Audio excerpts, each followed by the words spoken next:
And what about this place? Talk about world-class venues. Internationals, gigs, events.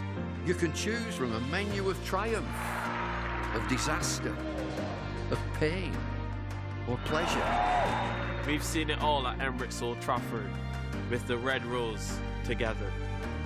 Red ball, white ball, lightning and thunder.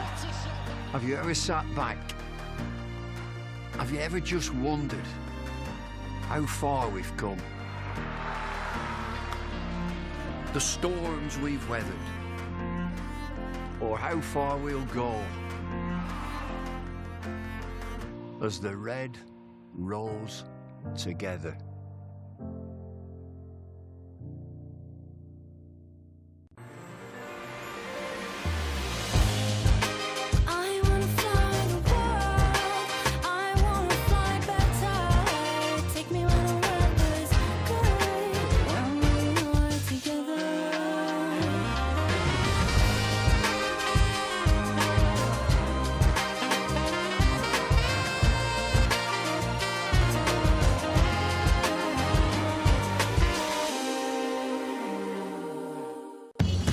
Welcome to Conrad Dubai. Here's your key. Thank you. Let me help you with the bags.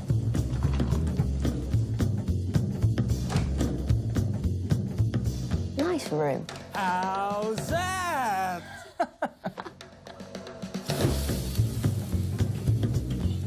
How's that?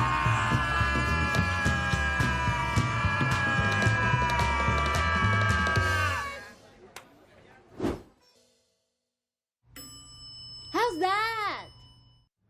Very good afternoon and a warm welcome from Emirates Old Trafford. Lancashire Thunder in action against the Central Sparks. It's the Charlotte Edwards Cup T20 action here once again. And we're not too far away from finding out who bats and who bowls. Delighted to say that I'm joined by Michael McCann, who is a cricket journalist around these parts and around the country as well. Michael, good to see you. 3 games gone so far. How do you assess the state of play as far as this competition is concerned so far? Well, it's a fascinating test today for Thunder because they're facing Sparks, who are one of 3 teams who are yet to lose in the competition. Sparks have 3 wins from 3. Stars are also undefeated and right up there. Thunder sit in 4th with 1 win from 3. Realistically, from their 7 games left, probably need to win 5 of those to guarantee a spot in the knockouts. And we're coming into a crunch run of things now. 4 home games in 11 days for Thunder, starting today. The first 2 of those season play Sparks now, and then Blaze on Sunday, 2 teams who are undefeated. So Thunder's credentials to get back to finals day, which they made for the very first time last season, are really going to get tested. Should be a lot of fun to see what they can do. But there's a lot of promising signs under Chris Reed so far this season as well. Let's see how things develop. Let's make our way over to the square, where it looks like the toss is about to take place. Ellie Threlkeld is literally just about to toss the coin with Cottage just at the right moment. Off you go, Ellie, whenever you're ready. And let's see. Ellie looks very happy with that decision. Excellent stuff. So it looks as though the decision's being made. Eve, just stay with us for the moment. But let's bring Ellie over to start with. Ellie, you've got the coin back, which is a good start. What's happened? We've won the toss and we're going to have a bowl today. Excellent stuff. How does it feel to be back at Emirates Old Trafford after that first day victory and then obviously a couple of games that haven't gone quite your way? Yeah, it's brilliant to be back. Always love playing here. It's really special, as do the girls. And yeah, looking forward to getting going today. A couple of changes as far as the side is concerned today. What's your thoughts in terms of how this team is developing so far? Yeah, I think we're developing really well. I think we've showed some brilliant progress over the last couple of years, and yeah, we're playing some really good cricket. So just trying to do that for longer, and yeah, win those key moments in games to get over the line. And how does it feel to be taking on the side you are top of the table at the moment this afternoon? Yeah, obviously Sparks have had a really good start, which yeah, makes this a really big game for us. But yeah, we're all looking forward to it.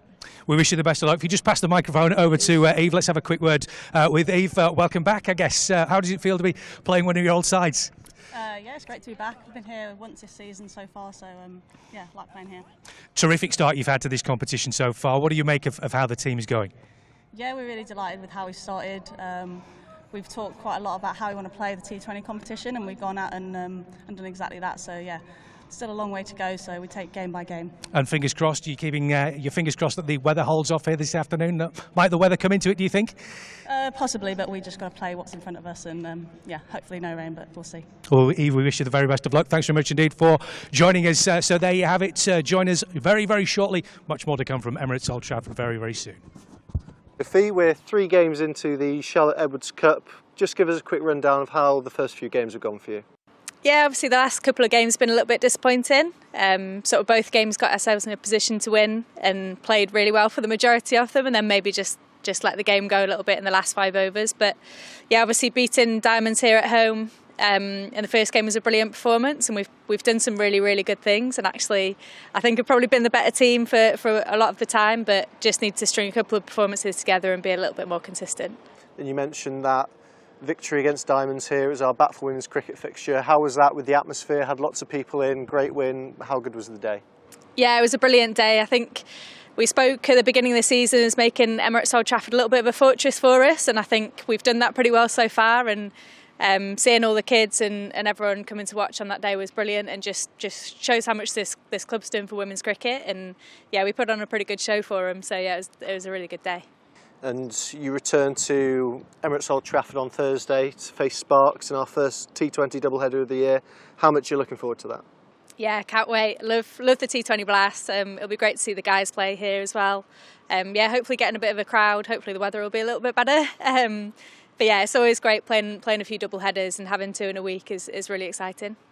Obviously over the last couple of years you've always played a lot of cricket here with Thunder and with the Manchester Originals. How much do you love playing at Emirates Old Trafford, and what's your favourite thing about playing here?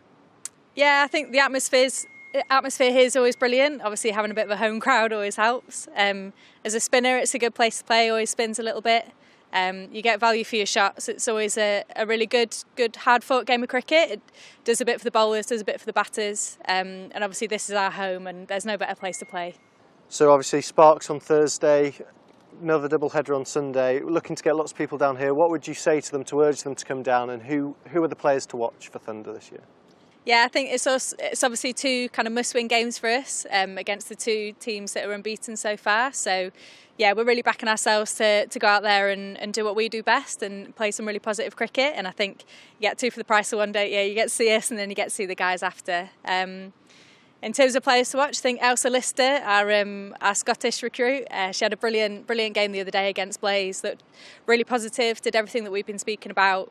Is a great young talent coming through, hits the ball really, really hard. I'm glad I'm on her team. So yeah, definitely come down and watch her, and hopefully the rest of us get a couple of wins.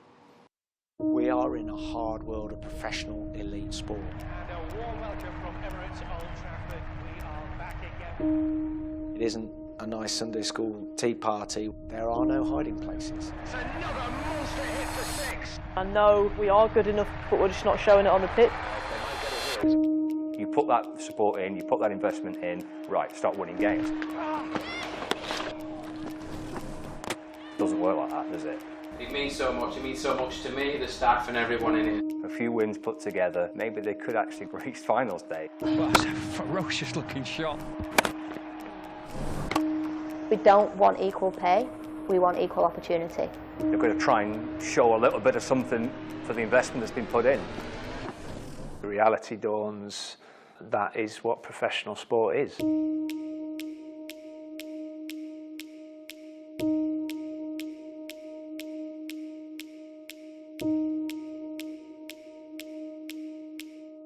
Two local favourites are staying at the Hilton Garden Inn. She's gone for the chip. My goodness me. It's over to the Hilton review system. A big bite. Gone. When lunch is the best part of the day, it matters where you stay. Well, as you've heard, Lancashire Thunder have won the toss and decided to bowl. Let's go through the teams for the first time this afternoon, starting with our visitors, the Central Sparks. Chloe Brewer, Abby Freeborn, Davina Perrin, Eve Jones, the captain, Courtney Webb, Katie George, Carries Pavley, Emily Arlott, Georgia Davis, Grace Potts and Hannah Baker. And your Lancashire Thunder team here this afternoon is as follows. First of all, Emma Lamb. Fee Morris. Seren Smale. Ellie Threlkeld. Danny Collins. Ailsa Lister. Liberty Heap. Tara Norris. Phoebe Graham. Hannah Jones. And Sophie Morris.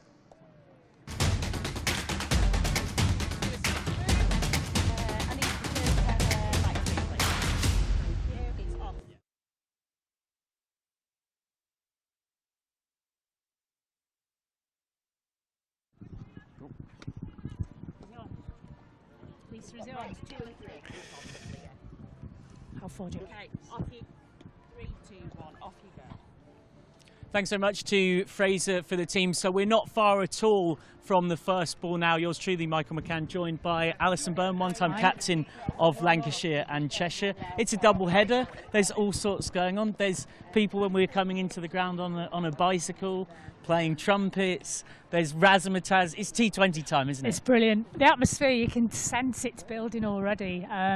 There's people already filling in the seats as we speak, and we're still at least 20 minutes away from the first game, the women's game, crucial game. So, yeah, it's really exciting. I'm excited to be here. Yeah, and it's kind of crunch time for Thunder. You've got 3 teams at the top in Stars, Blaze and Sparks, who are yet to lose. Obviously Sparks have had 3 wins. There's 3 wins for the Blaze, 2 wins in the washout for the Stars. So it's crucial for Thunder to try and sort of catch up and close that gap, and today's a big chance to do that, isn't it? It certainly is, and hopefully there'll be a big crowd to cheer them on against the top of the table team, Central Sparks.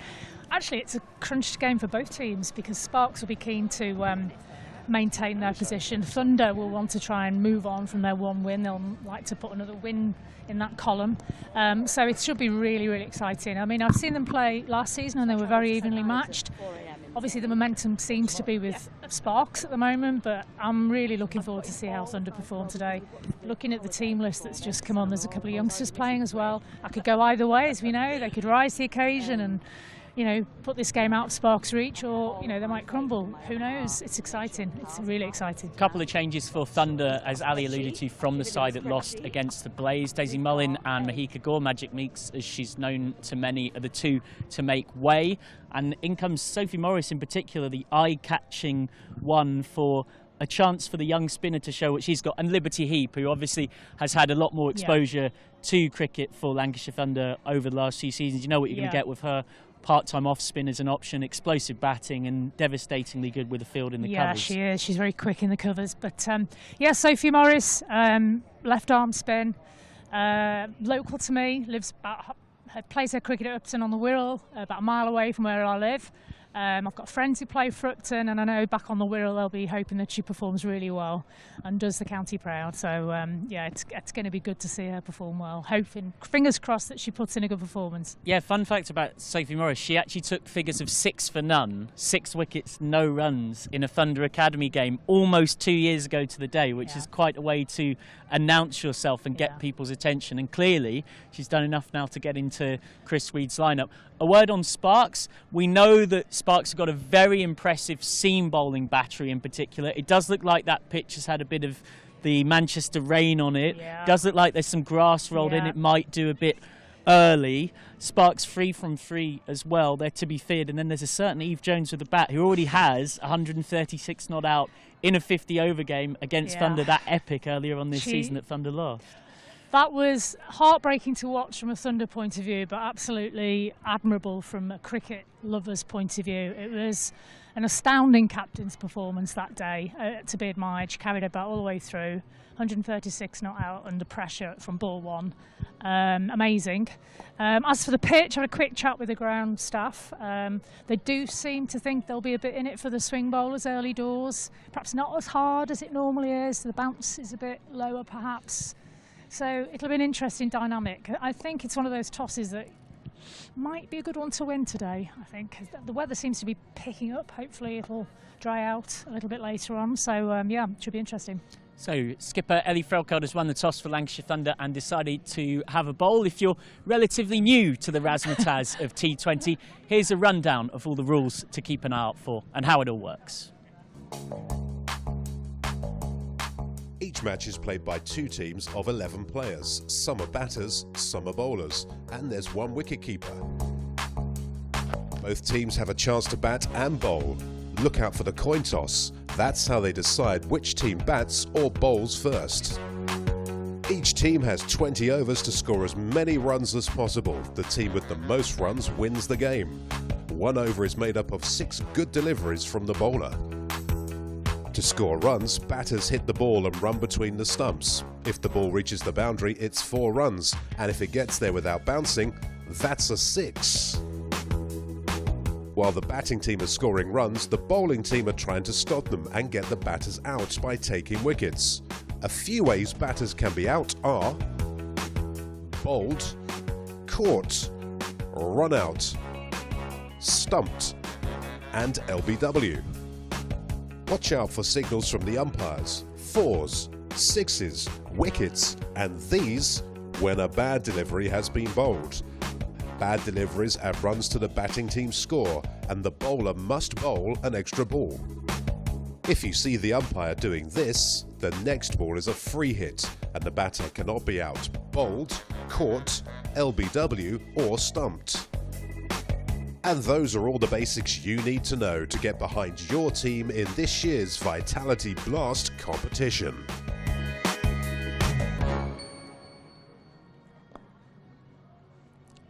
So that's just a rundown of all things to know when it comes to T20. Of course, it is a double header today. Later on, it will be Lancashire versus Durham in the men's T20 Blast. But for now, our primary focus is on Lancashire Thunder versus Central Sparks, who, as part of the county rejigging next season, will effectively sort of become Warwickshire. But for now, it is Lancashire Thunder versus Central Sparks. Thunder with 1 win from 3, Sparks with 3 wins from 3. And of course, it was a big thing for Lancashire Thunder last season to make it to finals day for the first time, eliminated by the Vipers, but no shame in that, of course, given the Vipers' extraordinary success of so many trophies over the years. What do you think Thunder need to do in these 7 remaining games to make sure they get back to finals day, they get in contention? They need to get in that top 4, of course, to be in the knockouts. Well, I mean, we were discussing this over our fish and chips last night, Michael, weren't we, about how they really need to get 5 out of the remaining games that they've got available to them. And really, I think they've got to start today in getting that scoreboard moving along in the right direction. Tough ask. Sparks are on fire. Excuse the pun. And they're, confidence breeds confidence. But having won the toss, which is great, hopefully that'll give their seam bowlers a chance to rip into the top order of Central Sparks early doors and give them some confidence moving forward for the rest of the game. Yeah, we were alluding to the fact that it certainly seemed like a pitch that was very, very easy. The traditional cricketing mantra, win the toss, bat, and if you're not sure, bat. But actually, on a track like that, bowling was the obvious option, wasn't it? Well, yeah, really, especially when you have the chap from the ground staff who are telling you that, then you don't go against them. They know the pitches better than anybody here, don't they? Yeah, and it's going to be a big test for Thunder's credentials. You alluded to facing Sparks, but on Sunday it's Blaze as well, another good team, who are also 3 wins from 3. Yep. It's part of a little run where we were, as Alison discussed over the fish and chips last night, pouring over the league table. 4 wins from 7 gives Thunder a decent chance of making it through. 5 wins from 7 all but guarantees it. Yeah. It's a really interesting way the fixtures split, though, because the next 4 games are all at home, and then the last 3 are all away. So you don't really want to be leaving yourself an uphill task on those trio of away games. I mean, home advantage. I suppose it depends which player you talk to. That's another thing we alluded to last night. Some players enjoy playing at home. Some people don't even notice where they're playing. They're so zoned in on what they've got to do on the pitch. And some people thrive on playing at a big ground. Yeah, exactly. There's all those factors to take into consideration. But I think today there's a special edge about it, with it being a double header, with it being, the Sparks, a top team. Yeah, hopefully it'll raise their game.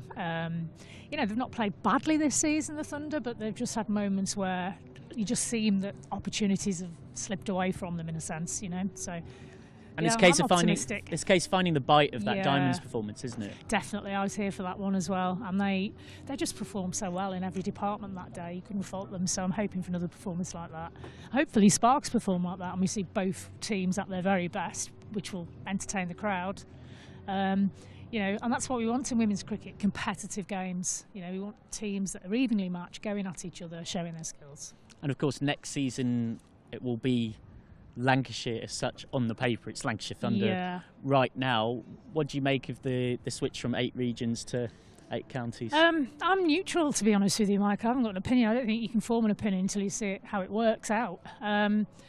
It's an interesting, without being too controversial, it's an interesting one about the situation with Yorkshire at the moment. I'll be interested to see how that plays out, because that's thrown a spanner in the works for some regions, particularly Durham, who might be feeling a little bit, okay, what's going to happen next? But we won't know until it plays out.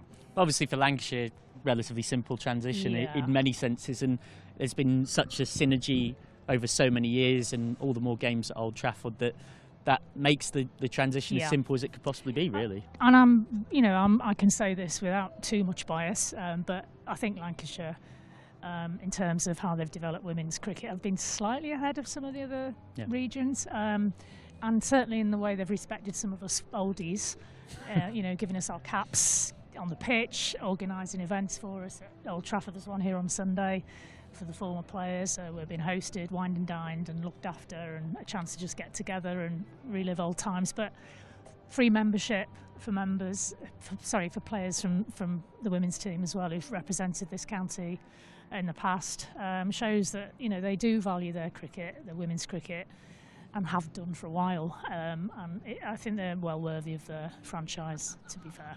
Thanks so much to Alison Byrne, who we'll be hearing plenty more from. But for now, with the first ball not too far away and Lancashire Thunder having won the toss and chosen to bowl, let's get up to Scott Reed in the commentary box.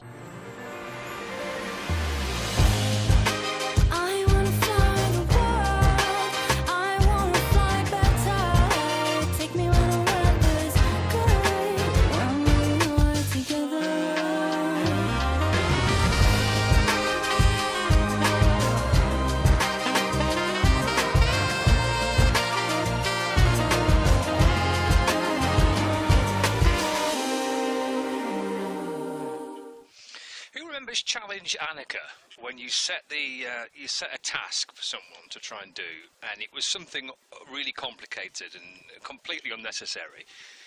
But we've got our little mini task going on now for Michael and for Alison to get up to the commentary box. We're just less than 10 minutes from the start here at Emirates Old Trafford. It's dry, yay! Let's hope it stays dry all day, or at least for the bulk of it. We might need to dodge the odd shower, maybe. That might happen. And there's no better team in the country than those guys there. They are the masters of getting the cover on and off in rapid time. They've had lots of practice. That's the reason why. But at the minute, we're pretty dry, so fingers crossed we won't need to see that hover cover being pushed on and off for too many times through the course of this extended day of cricket live across Lancs TV, and we're on the BBC Sport website and app as well for both games. This one starting at 1 o'clock, and then the men to follow from 7 o'clock tonight. And I'm sure as the afternoon progresses, then we'll see the crowd start to grow as well. Already 1 or 2 dotted in underneath the point and below the pavilion. I mean, it's not the most appealing of days weather-wise, is it? Really, it's kind of cloudy, and look at the flags on the roof of those pavilions. It's blowing pretty strong. There's quite a strong breeze blowing across the ground left to right as we watch on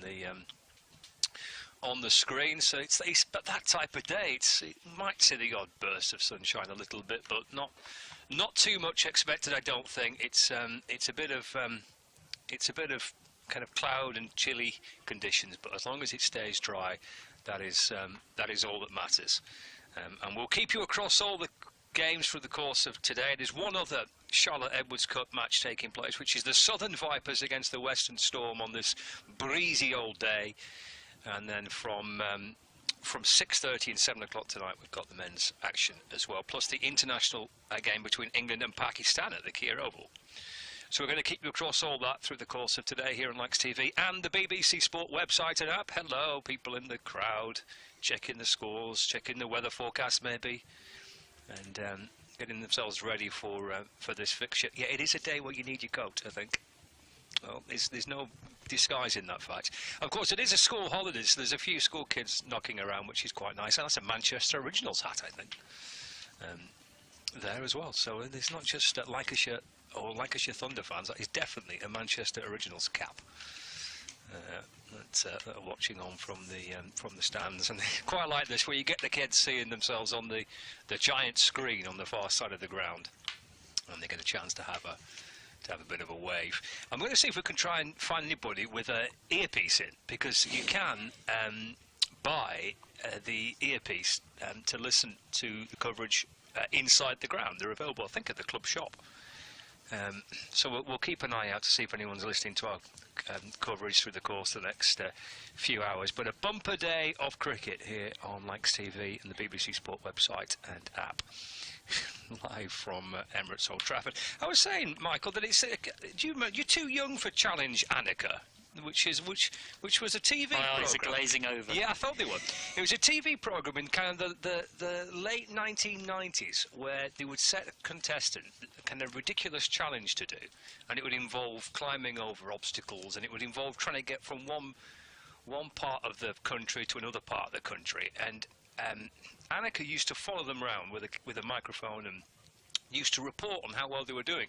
And I thought it was your own version of Challenge Annika then, to try and get from the outfield up into the commentary box. You both absolutely legged it as well. It's rapid time. We got a voice in our ear that said that you needed company. I think. Look at this! Outstanding! Look at that! That is great. Never in doubt.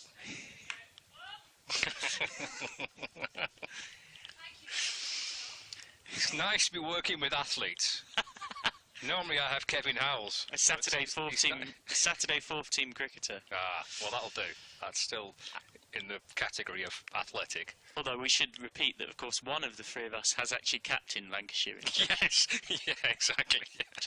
Just to make that very clear, there is one person that has some significant pedigree. Yeah, there's one person that definitely is ticking that box, and then me and you just making up the numbers. Absolutely. Yeah, I think that's about right, isn't it? So we're looking forward to this fixture. I mean, the Thunder's had a bit of a bumpy couple of weeks. It started nicely. They've lost a couple, but it's still relatively early in the group campaign, isn't it? So I don't think from a Thunder point of view we should be getting too concerned, but it is 3 games played and 2 defeats, which ain't great. I would call it crunch time. That's how I would put it. Okay. So 1 win from 3. There's a bit of a gap to the top 3 because Sparks, Blaze and South East Stars still haven't lost a game yet. Realistically, without me need to get too mathematical about it, you're probably going to need 6 wins from 10 to finish in the top 4. So you've got 7 games left. Thunder probably need to win 5 of those to guarantee that spot in the top 4. Obviously, there could be some rain interfering in that as well. But you're getting to that point where you can't afford too many slip-ups, and there's 4 home games in 11 days now. The first 2 of them, the one we're about to watch against Sparks, and then on Sunday against Blaze here at Emirates Old Trafford, are against 2 teams who both have 3 wins from 3. So it's going to be a real stern test of Thunder's credentials, and if they want to get back to another finals day, which of course they made last season for the first time, they're going to need to really show their mettle here. But it's a side that has shown capability, as Ellie Felkard has repeatedly alluded to, of playing some really, really high quality cricket. They've won the toss on a wicket that is going to do a bit, and both camps from my sources had no hesitation in wanting to bowl on, and they've got the opportunity to bowl first. So that's a pretty good way to get going. But it's a point in the season where they're looking to just find that bit of momentum. 4 losses from 6 in the Rachel Hayhoe Flynn, so are a touch behind where they like to be in the 50 over stuff. And it's a weird quirk of this table: 1 win from 3 but still sit 4th, but need to find a bit of form. Okay, yeah, we're not too far away from the start. The players are gathering out on the outfield below us here. Let's head outside to Fraser.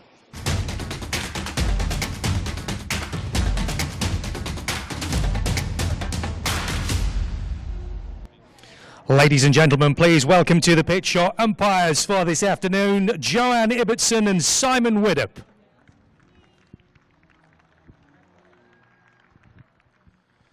Please welcome this afternoon's visitors, the Central Sparks. And Emirates Old Trafford, please give a big warm welcome to your Lancashire Thunder.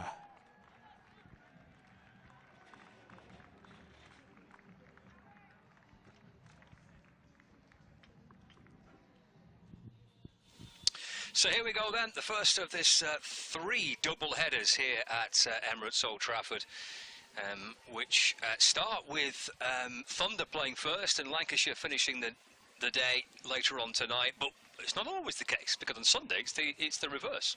We've got Lightning first and Thunder second. But looking forward to today, the players are all scattered around different parts of the outfield. Thunder have had their little team huddle there, all in their red Lancashire Thunder strips. And the batters of the Central Sparks will come out and get their innings underway in the not too distant future. 3 wins from 3 is a great start to this season's Charlotte Edwards Cup. And of course, Thunder reached finals day of this competition last year. Can they go one step further and try and win the competition this year? We shall see. Looking forward to the next couple of hours, and we're going to bring Alison Byrne back into the commentary when she's had a little break from her mad dash around the outfield. But you take it away, Mike.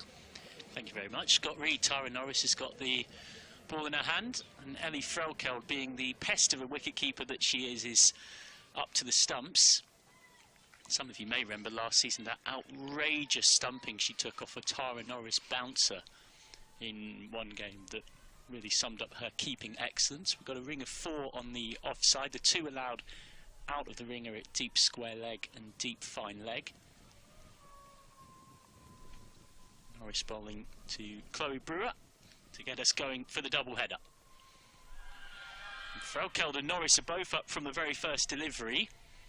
Pitching outside leg would have been the first thought with that left arm over angle. You do need quite a bit going for you to get an LBW. It is signalled as a leg bye. And that brings on to strike. In fact, it brings Brewer onto strike, beg your pardon. Freeborn would face that first one. Interesting role for Freeborn at the top of the order. She's the power hitter who will look to be really aggressive. Norris now bowling to Brewer. And there's a big swing and it's gone. Perfect from Tara Norris, right on the button first up. It's a wicket from the second ball for Thunder. Just the start they'd have wanted, having won the toss and chosen to bowl. Pinpoint accuracy from Tara Norris. And it is a duck for Brewer. Has to go. 2 leg byes from the first ball. And from the second, comes off the pad. Comes off the front pad. It might also hit the back pad on the way through. You might say unlucky for Brewer. It's good areas from Norris, cramping her for room. 2 for 1 after 2 balls.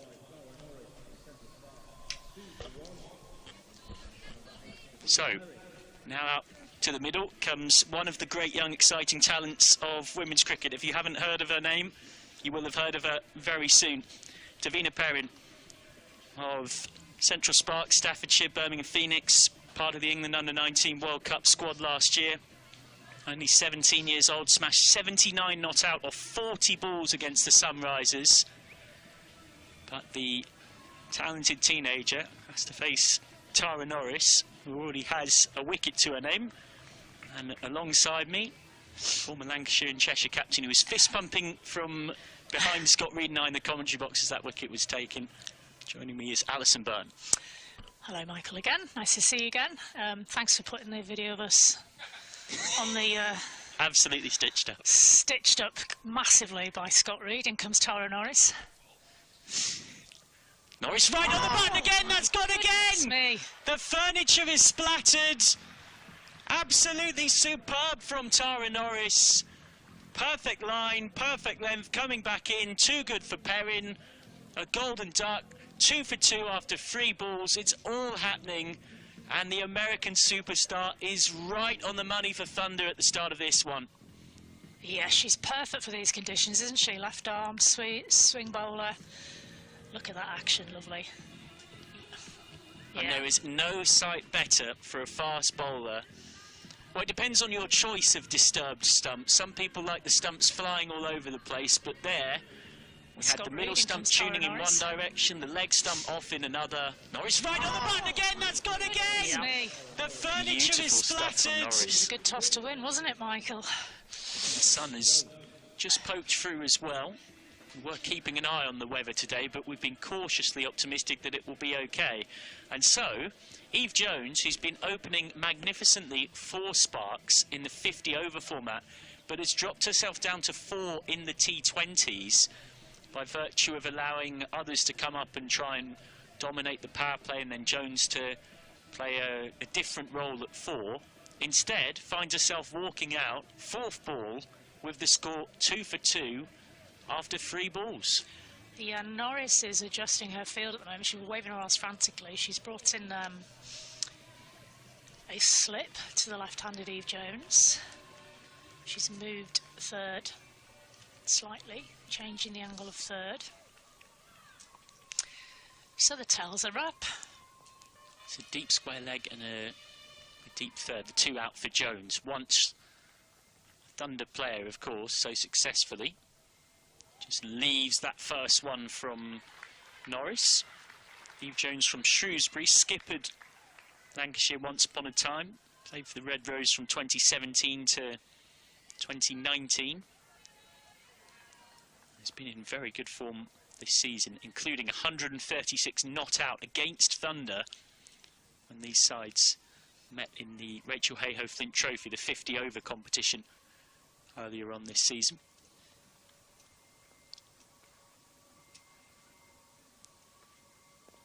Back of a length and beautifully guided away to the cover point boundary for 4. That's the quality of Eve Jones. Absolutely perfectly balanced. Second baller, the ball's there to be hit, and she just guided it through the gap there, as you can see on the replay. She is a danger player for the Thunder. A lot will ride on her performance this morning and this afternoon, I would imagine. Didn't try and hit it too hard, No. just leant on it. Mentioned that 136 not out, guided Sparks to win by 3 wickets with just 2 balls remaining. These sides met back on the 8th of May. Oh, Fuller from Norris, and dear me. a bit of a waft in truth, that one from Jones, and thus ends a very successful first over from Tara Norris that had a bit of everything. 6 for 2 off 1. Well, I think if you're Ali Threlkeld waking up this morning and you're visualising what's going to happen in this match, that might well have been the perfect start for her as captain, and obviously for the rest of the team. And this is an interesting move. I think she's bringing on Hannah Jones, left arm spinner. Yeah, it is Jones, once described as the quiet assassin by Paul Shaw, previous Thunder coach, who stepped down at the back end of last season. Chris Reed taking over for this campaign. Described her as it for getting on with her business with a minimum of fuss. Quiet but deadly with ball in hand. Oh, very clever from Freeborn. Just opens the face, goes on the reverse, and knows that there's no protection behind square on the offside and gets 4. It's a nice shot from Freeborn, who, as well as being a really good power hitter, has some deft touches and has shown that there. Yeah, a beautiful shot. A little bit over pitch from Jones. She won't be happy with herself for that. Yeah, it's a fascinating choice, isn't it, Michael, having the spinner on when the conditions seem perfect for seam early doors. But there will be method in her choices. Deep square leg and deep mid-wicket at the 2 out, ring of 5 on the offside. Oh. And again looks to get unconventional Freeborn. This time it's just a little paddle sweep. It's a big chase for deep square leg coming around. And Collins fields at the expense of a very comfortable 2. Yeah, she's quick across the ground, Collins. She did well to cut that one off.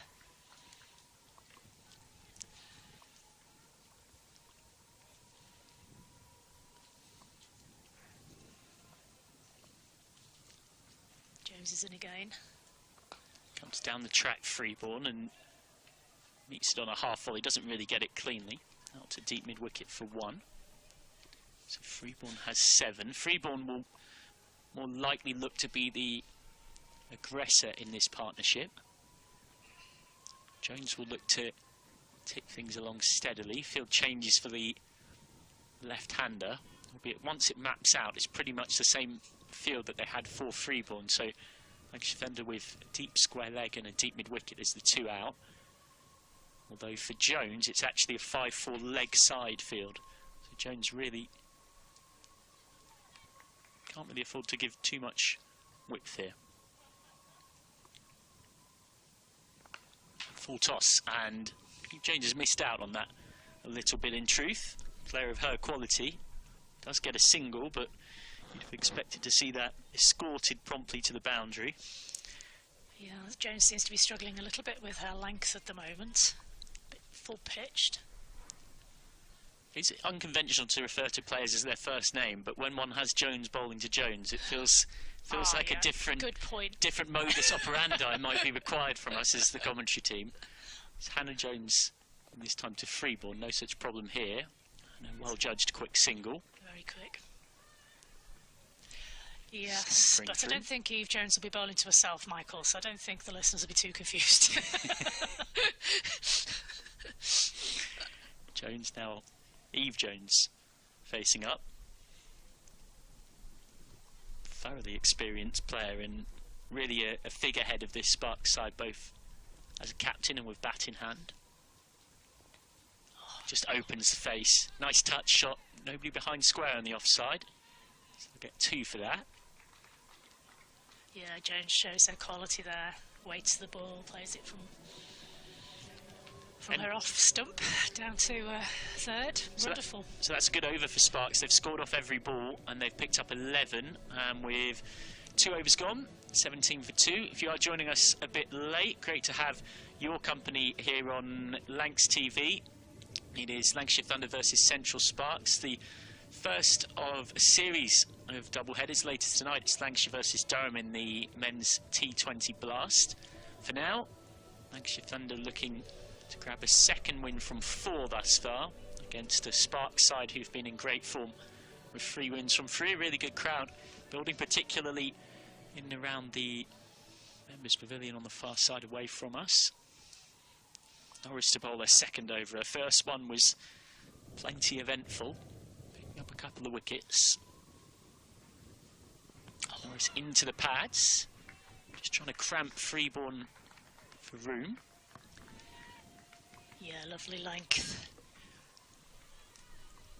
Always tricky when you're a right-hander with a left arm over the wicket bowling coming at you. That angle is always a tricky one, especially when you can get a little bit of movement, as does Norris.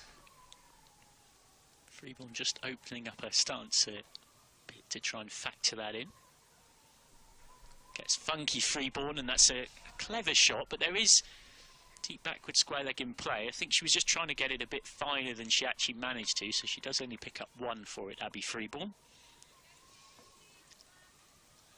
She's moved quickly onto 9 off her 6 balls faced already, Michael. Yeah, she's been in reasonably decent form at early season, a best of 93 against the Sunrisers on the 1st of May in the 50 over competition. Both these sides have had a block of 6 50 over games in Rachel Hayhoe Flint Trophy, and now we're into kind of 10 Charlotte Edwards Cup games. This is match day 4. Full from Norris. Nice looking drive, but straight into the covers and well fielded. Enthusiastically fielded by Thea Morris. Oh, it's brilliant. The rolling dive and the super swift throw into keeper Threlkeld. That's what they're going to need today if they're going to pull off a performance here. Interesting, Norris has taken the slip out already to the left-hander.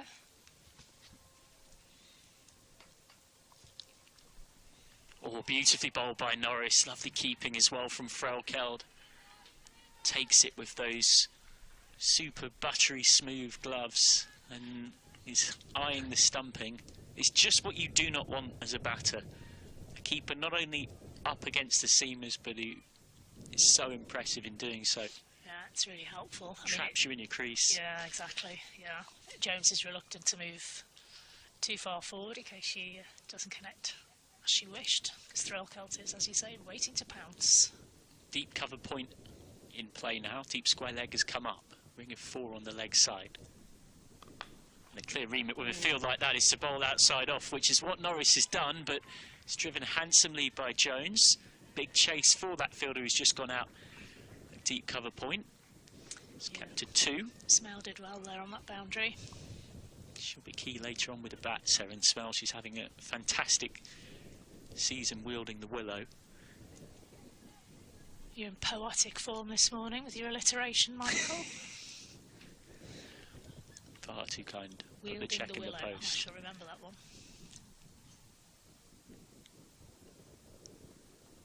Norris again, and there's minimal footwork there from Jones, who re-rehearses the shot, kind of furious with herself for missing out on it, and you could see by the way she was looking at her feet trapped that she was aware that maybe didn't quite move her feet and head to the ball as she'd have liked. A bit of a waft.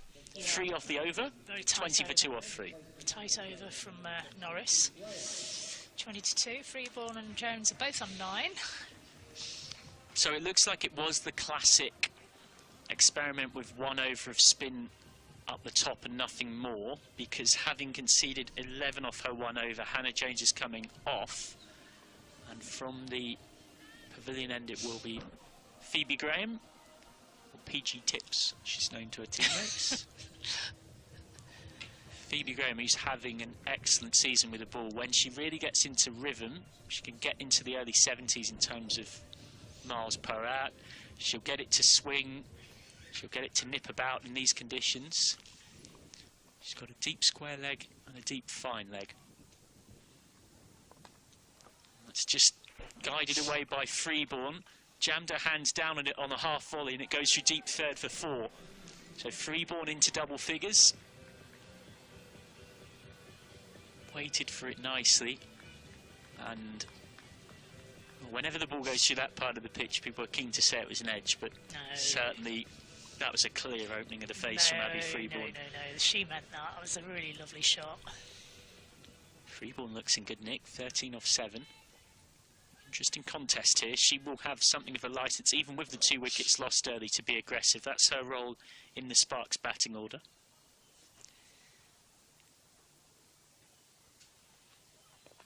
Just nudges this one away, Freeborn. A 1-2.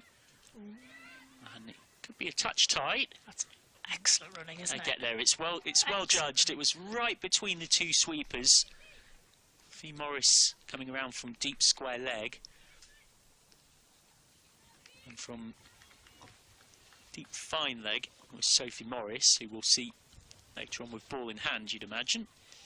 Yes, that's why she's been selected, methinks.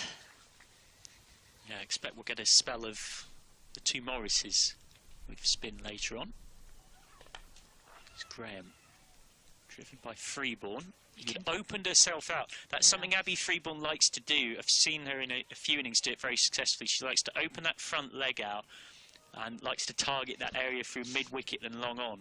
So Graham adjusted there to Freeborn's foot movement. Freeborn was left just prodding it into the covers. It was clever bowling from Phoebe Graham.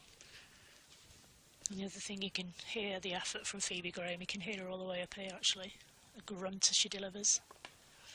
Freeborn again coming down the track. Slightly baseball-style looking shot. He's out to mid-off. Another dot ball. Lancashire Thunder building pressure really nicely here.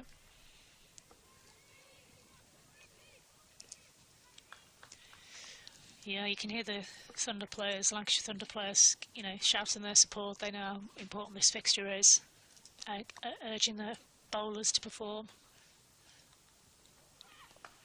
Graham again with Grunt is really bending her back here, and it's mistimed by Freeborn. This is very good stuff. She means business, doesn't she? She really does. It was a spell last season, of course, had a stint at Western Storm on loan and wasn't necessarily regular in the Lancashire Thunder starting 11 at times, but this season has put her name as one of the first on the team sheet.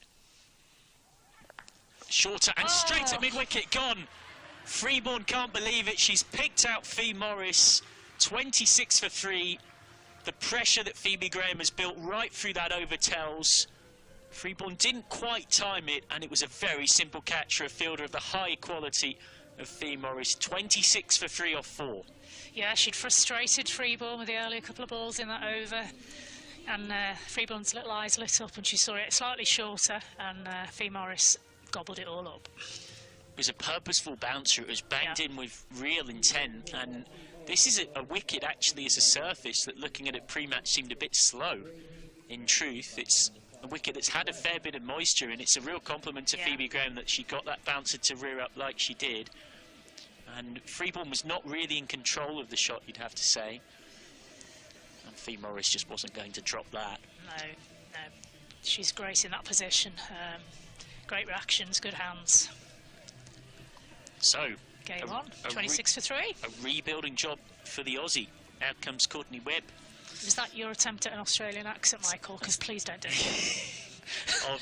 of Tessie, Tasmania and the Melbourne Renegades. No, stop there, Michael. This is her first season with Sparks. She made 40 against Thunder in the 50-over competition. As we have another look at Freeborn's reaction. The game can be very cruel psychologically, particularly as a batter. You get one chance, and that is that. Here we go. Here's Sophie Morris coming in now.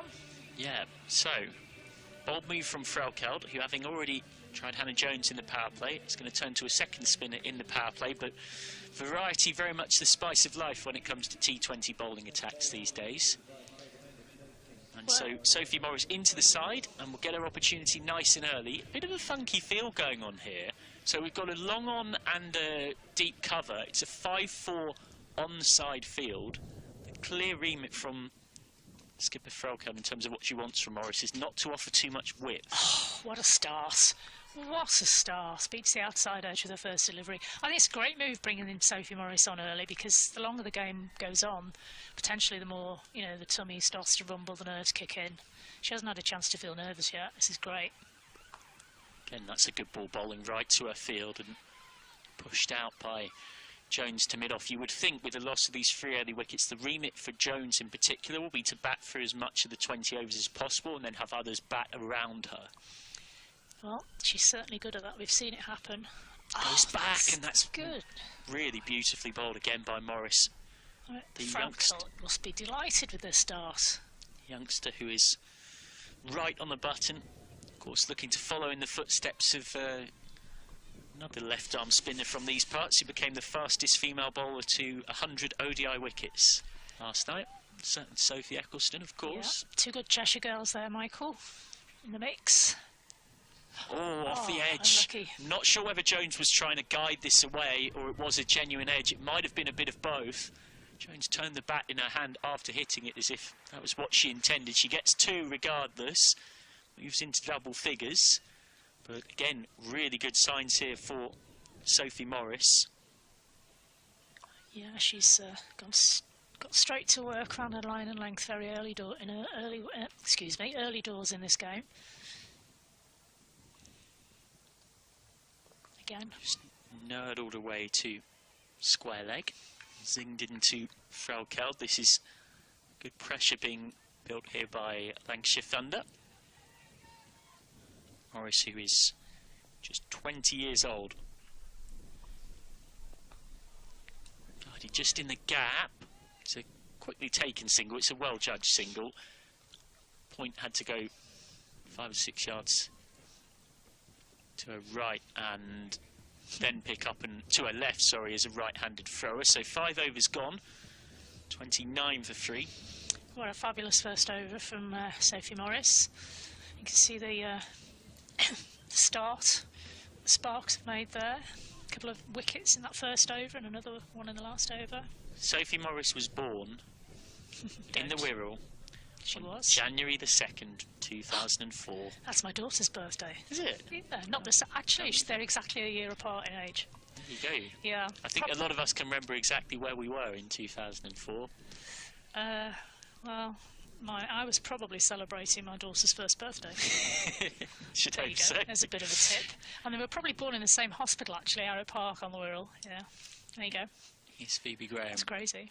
Bowled a brilliant first over and he's looking for further damage.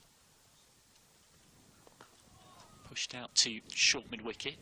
I like that little field placement there, short mid-wicket, and then and not really very far away. There's a, what would you call that little position there? I suppose it's a short mid-off, but she's quite square. Mid-on, sorry. If you look again, she's walking in, they're very close together. Well, a lot of it these days is also tailored to where they know an individual player can hit, and they'll know Eve Jones's game well. Oh, she's moved her feet there. Banged in. Yeah, Jones came down the track a little bit there. Threlkeld wasn't quite as close to the stumps as she had been previously.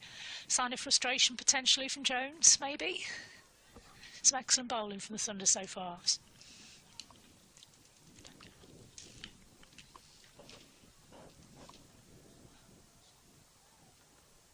Graham, excellent, not quite good enough to get the nick. Well, sometimes it's possible in cricket to be almost too good. Yeah, lovely shot, lovely shot of Phoebe Graham's delivery there. Yeah, she was actually, when you look at it again, she wasn't actually very near it. She didn't even get close to it, did she? Well, I think she was playing for just a bit of nip in. She's batting a yard or so outside of her crease at Eve Jones to try and negate the swing that Phoebe Graham's getting. Oh. Smashes this through extra cover, didn't quite time it, and briefly Fee Morris was interested in an acrobatic effort. It's hauled in thanks to good covering work out there to keep it to 2. Coming down the track and meeting it on the half volley. So a little bit of the if you're going to swing, swing hard. The fact that it stopped just short and was hauled in reflects the fact that it wasn't quite timed though.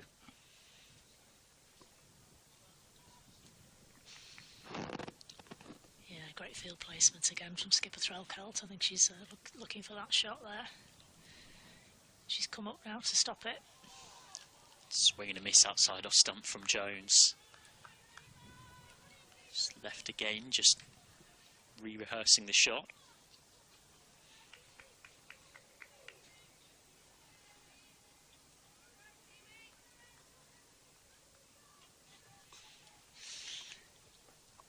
Fascinating passage of play here. 1 ball left of the power play. And again, well, I think there's a little nick on that. Oh, no. Not given. Well, half of Lancashire's up for this one, but the umpire's unmoved. Well, the reactions of the fielders suggest they think that Eve Jones got something on this, but the decision is not out. It's 31 for 3 off 6, and Phoebe Graham's excellent over has conceded just 2, so 1 for 8 from her 2. Interesting to see now, does skipper Threlkeld just go to spin now we're out of the power play? Or is there some kind of thought for keeping Phoebe Graham on and in that rhythm? Or will Graham come back later for 2 at the death, like Norris? Yeah. As we see the pictures there, the crowds are coming in now. Hopefully it'll be a good turnout for today's double fixture. Few people being brave, not even wearing jackets, so that's a good sign. Yeah, the sun has managed to poke its way through, which is fantastic. And Morris is to continue, unsurprisingly.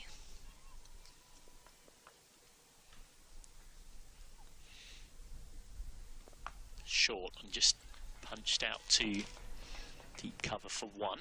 Of course, fielding restrictions lifted. And showed a scattering here, there and everywhere with the change of strike from the right-handed Webb, who's had to wait a while to face her first delivery there. Just negotiated it to get off the mark. So Jones facing up now with a deep square leg, a deep mid-wicket and a long on, as well as a deep cover, a 5-4 onside field. Jones turning the ball into her. Place slightly inside out to guide it out to deep cover sweeper for 1. Jones will be key to getting Sparks to a good total here. Looking at that pitch, of course, there's every chance it will be tricky to bat on for Lancashire Thunder 2. Good flight from Jones, teasing Webb with the footwork. Just pushing out to the mid-on. Yeah, it's a confident start from Morris, Sophie Morris. More fancy footwork and a really nice stop to are left by Tara Norris to ensure that it's only one, but then the throw leads to a buzzer, so 1 becomes 2.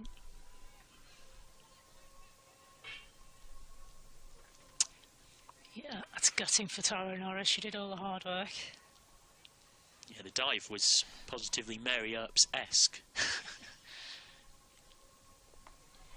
Nice length of game from Jones, and it had Webb slightly in two minds about what to do, but the Australian used her experience to come down and just push it away for a single. Webb, who hit 40 against Thunder in the 50 over contest between these sides. That's straight at mid-off, fielded by Phoebe Graham. And that is the end of the 7th. It's another really good tight over. It concedes just 5. And Sparks are 36 for 3 off 7. Thunder will be very happy with where they've got them. Yeah. And yeah, maybe potentially could have had another wicket, maybe a bit of action replay, you know. Would have been in play, we might have got a decision, but unfortunately there's no replays available here to the umpires. Yeah, no third umpire type system in that regard. Snecko, hotspot, all that jazz. So it looks a bit breezy down there. I call the flags are flying high over the pavilion. Strong breeze in the air. Dark grey clouds to our left, but hopefully that blue sky over to our right will prevail as this match progresses. So, ready for the 8th over, and it is a very familiar, dependable figure. Thunder with the ball in her hand in Fee Morris. So that's smashed between mid-off and cover for 4. That's real intent from Courtney Webb, who pushed her first 4 balls for singles. But this is far more aggressive. Lovely clean swing of the bat, and that is going to immediately give Fee Morris something to think about. Yeah, there wasn't much of a space between those two fielders. She pierced that gap beautifully. So Fee Morris, normally so dependably tight and economical with ball in hand. Comes back with one on middle and leg that's just guided out to long on for 1 by Webb. Fee Morris, one of the most economical bowlers in this competition last season, and was arguably one of, if not the signing of the season by any team for the impact all round that she made on Lancashire Thunder. She's making a couple of adjustments in the field placements there. She's putting out a fielder out on that boundary. Yeah, she's got a deep cover now. Very traditional spread spinner's field, slightly hedging her bets. Deep square. James rocks back and just guides one out to deep cover. Morrissey does a huge amount of good work off the field as well. She's part of the LGBTQ+ community network for employees in cricket. There's a Q&A of current and former players, recreational and professional, that's well worth having a look at on the ECB YouTube channel. There's a member of that community myself. Great to see such representation.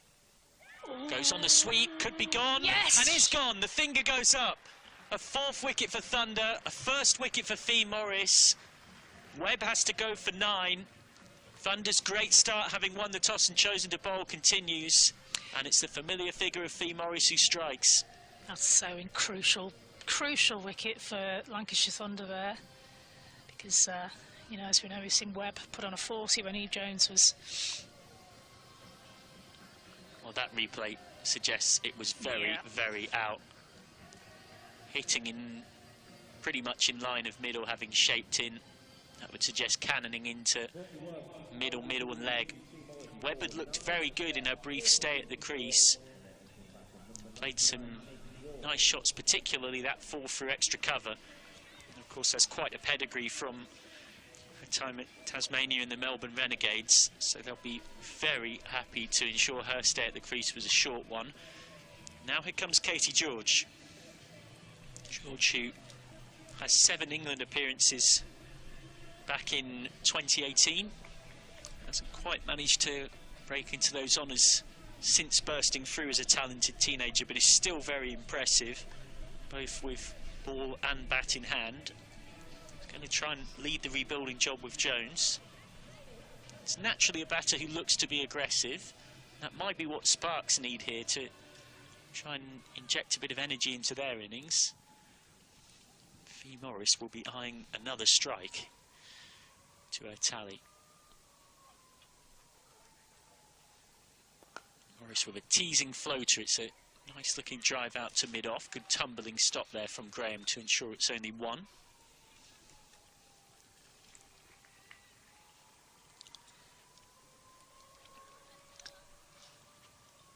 Little red dot scampering into position for the left-handed Eve Jones. Oh, uppish! And just short of that fielder that's at a catching close mid-wicket position. A wry smile from Fee Morris, who just for a second thought that she might have managed to get rid of Eve Jones. Morris now able to have a good chuckle about it. Why not after a successful over? 1 for 7 from her over bowled.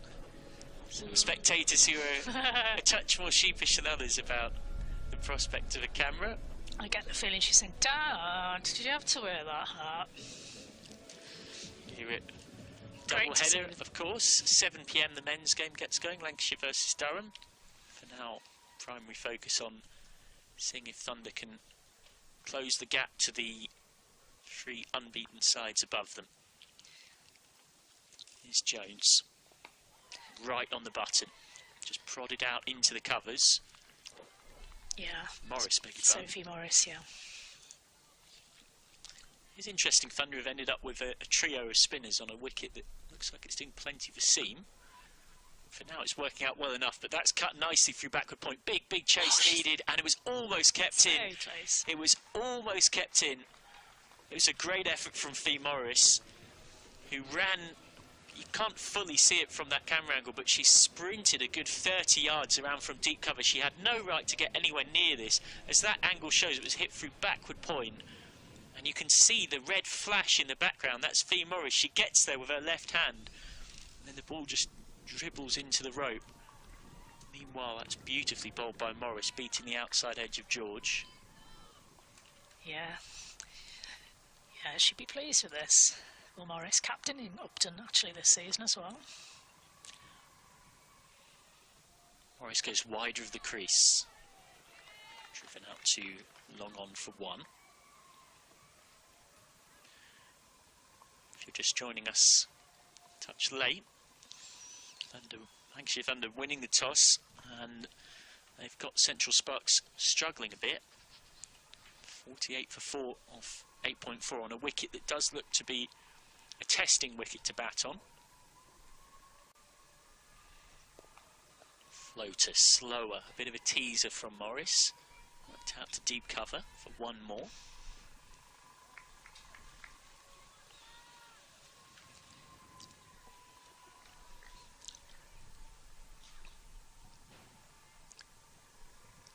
Suddenly gone a bit cold in here, Michael. Yeah, somebody's kept the door open, I think. It's pretty nippy. Worked around the corner, deep square leg comes in, keeps it to 1. So 50 up for Sparks, but it's a pretty belated 50, you'd have to say. 50 for 4 off 9 overs.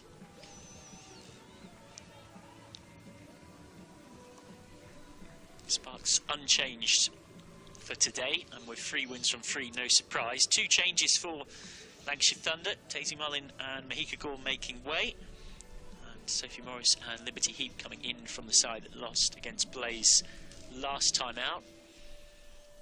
So far Thunder will be happy with their work thus far. A lot of Thunder's best performances last season came from bowling first, bowling and fielding with real tenacity, and then hunting a score down. That's the blueprint they're trying to follow today. Fee Morris continuing. It's already struck in her first over. Tempting flight from Morris. George got her fancy footwork on and pushed it out to long on for 1. Norris again apologises to Morris for the inaccurate throw at her feet. Yeah, we've got all the rhyming stuff going on today. Norris, yeah, we have. Wider of the crease this time. Jones didn't quite time it. Scamper back for 2, that's good running. There's always the possibility of 2 there, but the quick hustle of the first made sure it was so.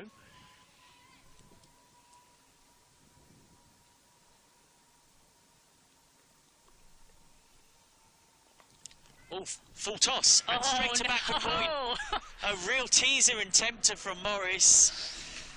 And Eve Jones will not be able to believe what she's done. She's guided it straight to Sophie Morris at backward point. 53 for 5. And Eve Jones, who hit 136 not out against Thunder in the Rachel Hayhoe Flint Trophy earlier on this season, has to go. That's a big, big wicket. The visiting captain out. Oh, she will be furious with herself. She's been so watchful. She's faced some really tricky bowling, and then to just give her wicket away like that to a bad ball like that, she's gutted. Absolutely gutted. Well, she'd have put that almost anywhere else. It would have likely gone for 4, or at least a couple. But she was on it early, and the reaction says it all. Yeah. Dropped the bat. Could not believe what she'd done. So, Eve Jones, once upon a time Lancashire captain, an honour that Alison Byrne alongside me shares, has to go. 53 for 5, and Caris Pavley comes to the wicket. Pavley, a very regular part of the England Under-19 World Cup squad last year. He's also played for Worcestershire in the Birmingham Phoenix. Need her to help lead the rebuilding job here, and quickly. Not easy situation to come out and bat in. Lancashire Thunder on top. It's cold, it's nippy, the pitch is doing a bit, and Lancashire Thunder are bowling really well. It's Morris. Just pushes that one back.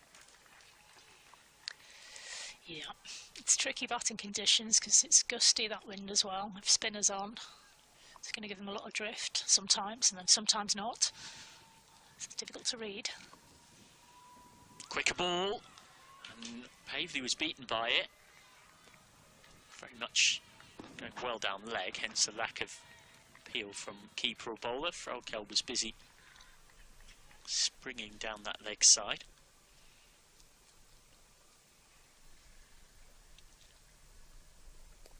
Comes down the track, and Morris almost ended up colliding into Georgian trying to field it. Away for 1 more. 10 overs gone. It's almost half a round of obstruction there, wasn't there? 54 for 5, 2 for 11 from Morris's 2.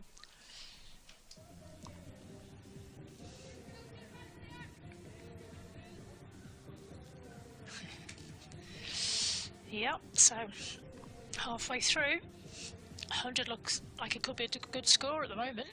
Are they coming off? I think they are. They're coming off. Yeah, I thought so. There's a few jackets going on in the crowd. Yeah, the rain has come from near enough nowhere, to be honest. I mean, it had got colder and windier, which is often a sign that the heavens are about to open, but pretty much as that last ball was bowled, we've gone from no rain at all to heavy enough that the umpires have taken us off. Oh, and the brollies are up in the crowd. That's a shame, isn't it? Covers are on. Worth reminding you at this point that the first hour of play in terms of delays does not mean a reduction in the length of the game. So we can lose an hour here without the length of the match being reduced. Once we've lost that hour, we start losing overs at it's just under 4 minutes per over. It works out at around 16 overs per hour in terms of taking off the length of the game. And the minimum length of a completed game is for both teams to have batted for at least 5 overs. So we have at least got a bit of a comfort blanket in the sense that having just come off at 13:40, the first hour of potential stoppages will not reduce us from being a T20 game. We've got our rain radars out, and we're cautiously optimistic that this is just a little shower that shouldn't keep us off for too long. We've got our very own Ulrika behind us. Thank you, Scott. Weatherman of the year. And we've got that up as well. You can see there. Same thing. Great minds. There we are. Thank you. There we go. So Scott's very kindly pointing to where Manchester is on the map. Thank you, Scott. I didn't realise that's where Manchester was. So the good news, as that radar seems to suggest, is that this won't be anything too bad, but it does give us a moment. Yours truly, Michael McCann, a chance to reflect with Alison Byrne, former Lancashire and Cheshire captain, on how much things have changed since your time. Oof. And I want to start with a quote, which is, I put lemonade in my car radiator for this team. Yeah. I put lemonade in my car radiator for this team. Do you care to explain to our viewers? It's really embarrassing looking back at it, to be fair. But, you know... And you know, it's quite topical, because a little birdie tells me as well that the head of high performance in cricket for Central Sparks, who are the visitors today, Laura McLeod, was in said car. She certainly at was. the time. She certainly was, along with Sarah Collier, who some listeners and viewers might know also went on to play for England. Perhaps it was the inspiration I gave them through the lemonade in the radiator. I thought, I've got to get out of the county scene and play for England, otherwise this woman's going to be driving around for the rest of their lives. But we had a bit of an overheat situation. I pulled over, didn't have any water, stuck a bit of lemonade in, off we went again. How did it go? Well, we stopped again briefly after the car decided to overheat again, only when I opened up the bonnet. Have you ever seen candy floss, Michael? I've not. No. This is the second time today where Have you never seen? glazed over. You've never seen candy? You must have done. Anyway, the car was full of frothy lemonade. Yeah, we got to Cambridge eventually. It was only the county championships. It was nothing important. It was the massive tournament that the counties had at the time. You know, but we weren't playing till the next day, so there was no panic. We got there. And this is something that also people from a different era might not understand, that at that time, women's cricket came down to a week in Cambridge. We're talking camping in fields, we're talking camping in church halls, and you had to be the sort of Pied Piper, the organiser of this. Yeah, well, at that stage, we'd moved on a bit. We were in a B&B, so we were really living the life. Yeah, it was glamorous, But really. when I first started playing, unbelievably, again, the Central Sparks connection, I played for the West Midlands, which was the old equivalent of the Sparks. So that was my first foray before I was Lancashire and Cheshire player, and we did camp. And it wasn't like camping now where you've got camp beds and all the rest of it. It was on a tiny little bit of plastic foam on the floor, and yeah, money was tight, and it was part of the deal. You came to Cambridge, you sucked it up, buttercup, and got it.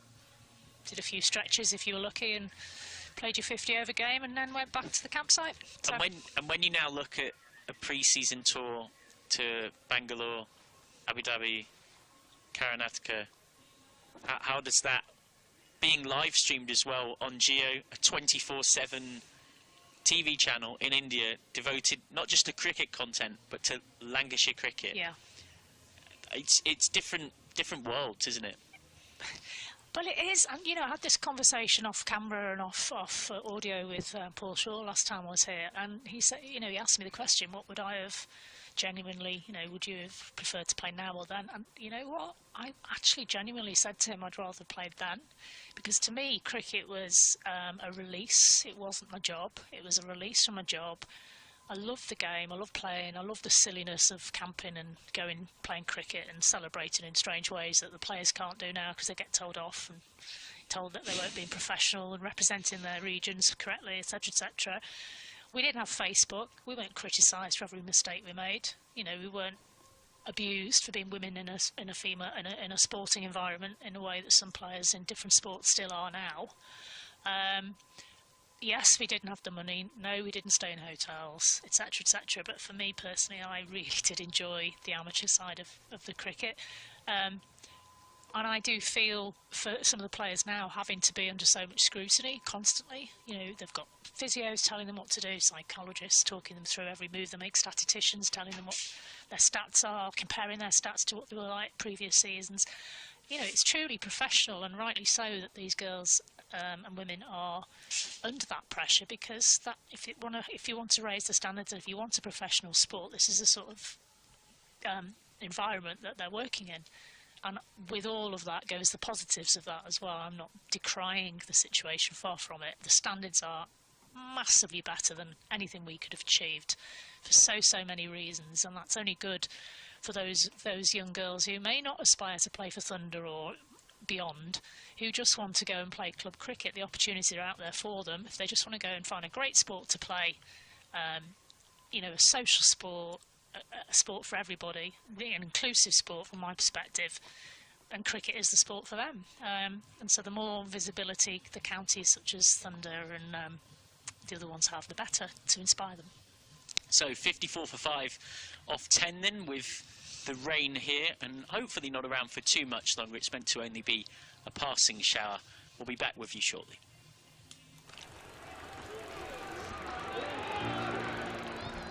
"1864. We were first class then, and we're first class now. With a dream to spread cricket through Lancashire's towns, where girls and boys, with willow and leather, become more than a badge, but the red rose together." A club where more than legends are made, but friendships, obsessions, moments replayed on our screens, in our minds, in our hearts forever. 'Cause it's who we are, our DNA, the red rose together. Statham, Briggs, Jimmy, Freddie and Joss, Chappie, Sir Clive Lloyd, Carol Hodges, Kate Cross. What a roll call. It's a hard one to measure, with future names still to be written on the red rose together. We're all about people. It's what the red rose really means. Yeah, the ones signing autographs, but the ones behind the scenes. Our community, grassroots, the ones that feel tethered. Whether you're from here or belong here, we're the red rose together. And what about this place? Talk about world-class venues, internationals, gigs, events. You can choose from a menu of triumph, of disaster, of pain, or pleasure. We've seen it all at Emirates Old Trafford, with the red rose together. Red ball, white ball, lightning and thunder. Have you ever sat back? Have you ever just wondered how far we've come? The storms we've weathered, or how far we'll go as the red rose together.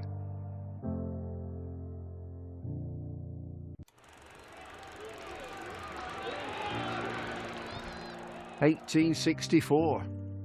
We were first class then, and we're first class now. With a dream to spread cricket through Lancashire's towns, where girls and boys, with willow and leather, become more than a badge, but the red rose together." A club where more than legends are made, but friendships, obsessions, moments replayed on our screens, in our minds, in our hearts forever. 'Cause it's who we are, our DNA, the red rose together. Statham, Briggs, Jimmy, Freddie and Joss, Chappie, Sir Clive Lloyd, Carol Hodges, Kate Cross. What a roll call. It's a hard one to measure, with future names still to be written on the red rose together. We're all about people. It's what the red rose really means. Yeah, the ones signing autographs, but the ones behind the scenes. Our community, grassroots, the ones that feel tethered. Whether you're from here or belong here, we're the red rose together. And what about this place? Talk about world-class venues, internationals, gigs, events. You can choose from a menu of triumph, of disaster, of pain or pleasure. We've seen it all at Emirates Old Trafford with the Red Rose together. Red ball, white ball, lightning and thunder. Have you ever sat back? Have you ever just wondered how far we've come? The storms we've weathered, or how far we'll go as the Red rolls together.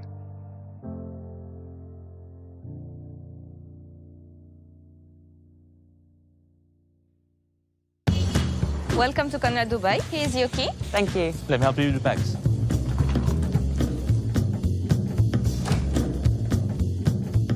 Nice room. How's that?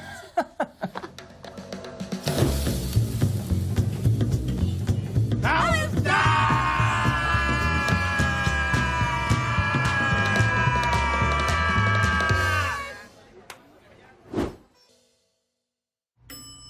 How's that?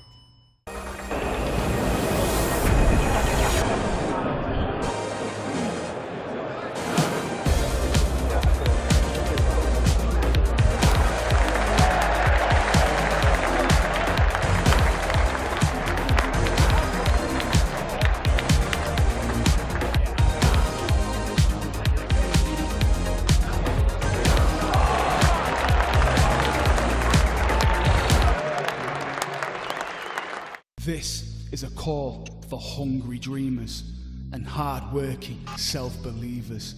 Success is down to more than just luck and talent. It's striving to be the best, breaking the boundaries and never giving up. Are you ready to become your best self? Are you ready to unlock your greatness? So what are you waiting for? This is Education Evolved. This is UA 92. Will these two stay out there after a drink? And that's a huge sip over to the Hilton review system. 3 reds, no doubt at all. And up goes the finger. When it has to be absolutely plum, it matters where you stay.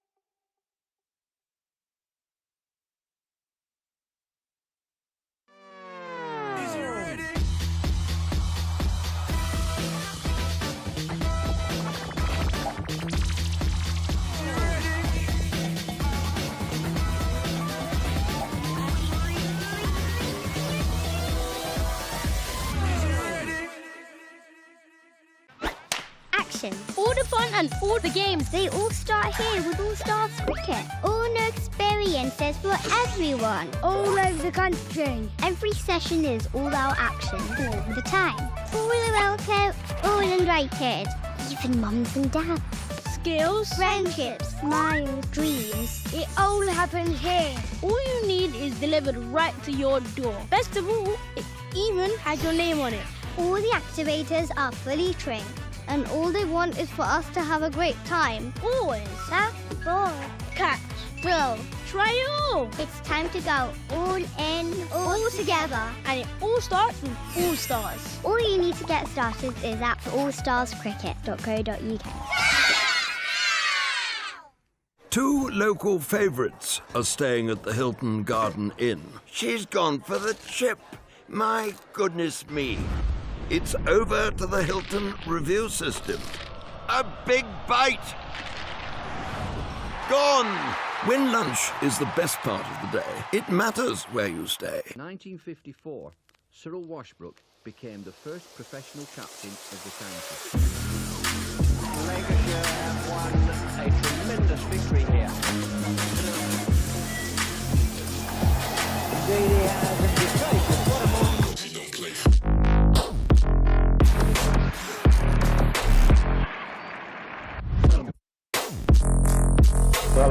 Trust that in came from Hagen's Fairbrother. Fine chance to run to the winning hit. On come the crowd.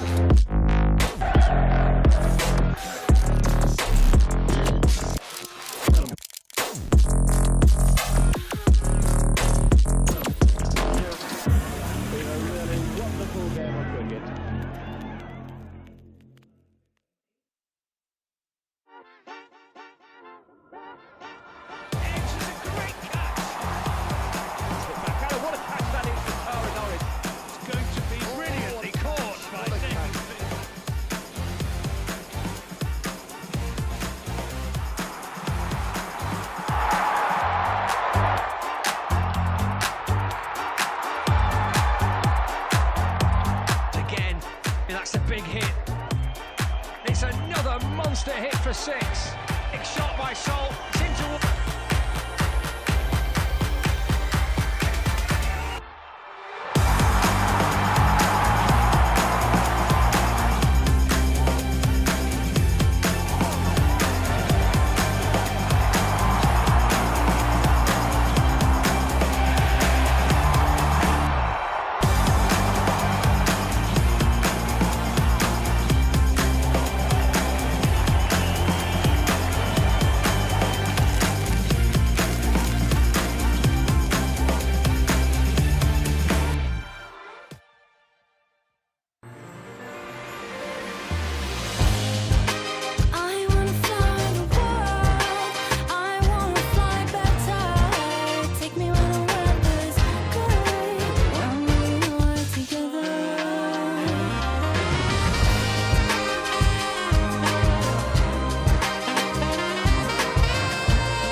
We are in a hard world of professional elite sport. And a warm welcome from Emirates Old Trafford. We are back again. It isn't a nice Sunday school tea party. There are no hiding places. It's another monster hit for 6. I know we are good enough, but we're just not showing it on the pitch. You put that support in, you put that investment in, right, start winning games. Doesn't work like that, does it?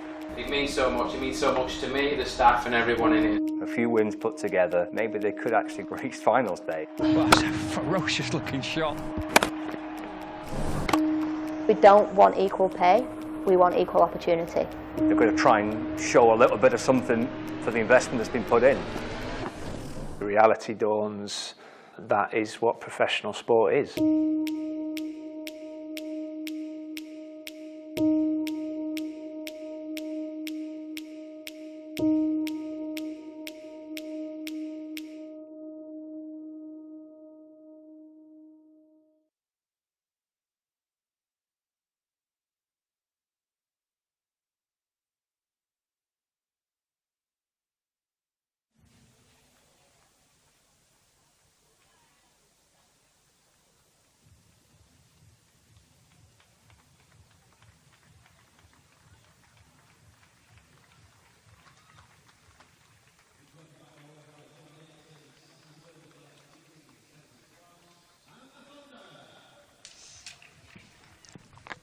Well, the good news is it's not been a massive delay. It was a brief blob that appeared. That's the technical term for it. In case you're wondering what happens to Michael's voice, it's actually Scott Reed. He's having a break. Coming back into the commentary box with us, so welcome back, Scott. Thank you for your weather work. Well, that's okay. That's all right. I'd like to be Thomas Schaffernacker if I could be. Enlighten me. Well, he's the wonderful BBC weather forecast. Oh, okay. I'm a sort of Ulrika Johnson era. Bit older than you. John Ketley, is that more? Oh, John Ketley. That's the one. Do you remember the song? John Ketley's a weatherman. That's the one. Yeah, I remember it. Do you remember when he predicted there wouldn't be a hurricane? Yes. Yeah. Oh dear. Okay. Not one of his glorious moments. Anyway. Yes. It's been a good first half to the match, hasn't it, for Thunder? Cracking. 54 for 5. Yeah.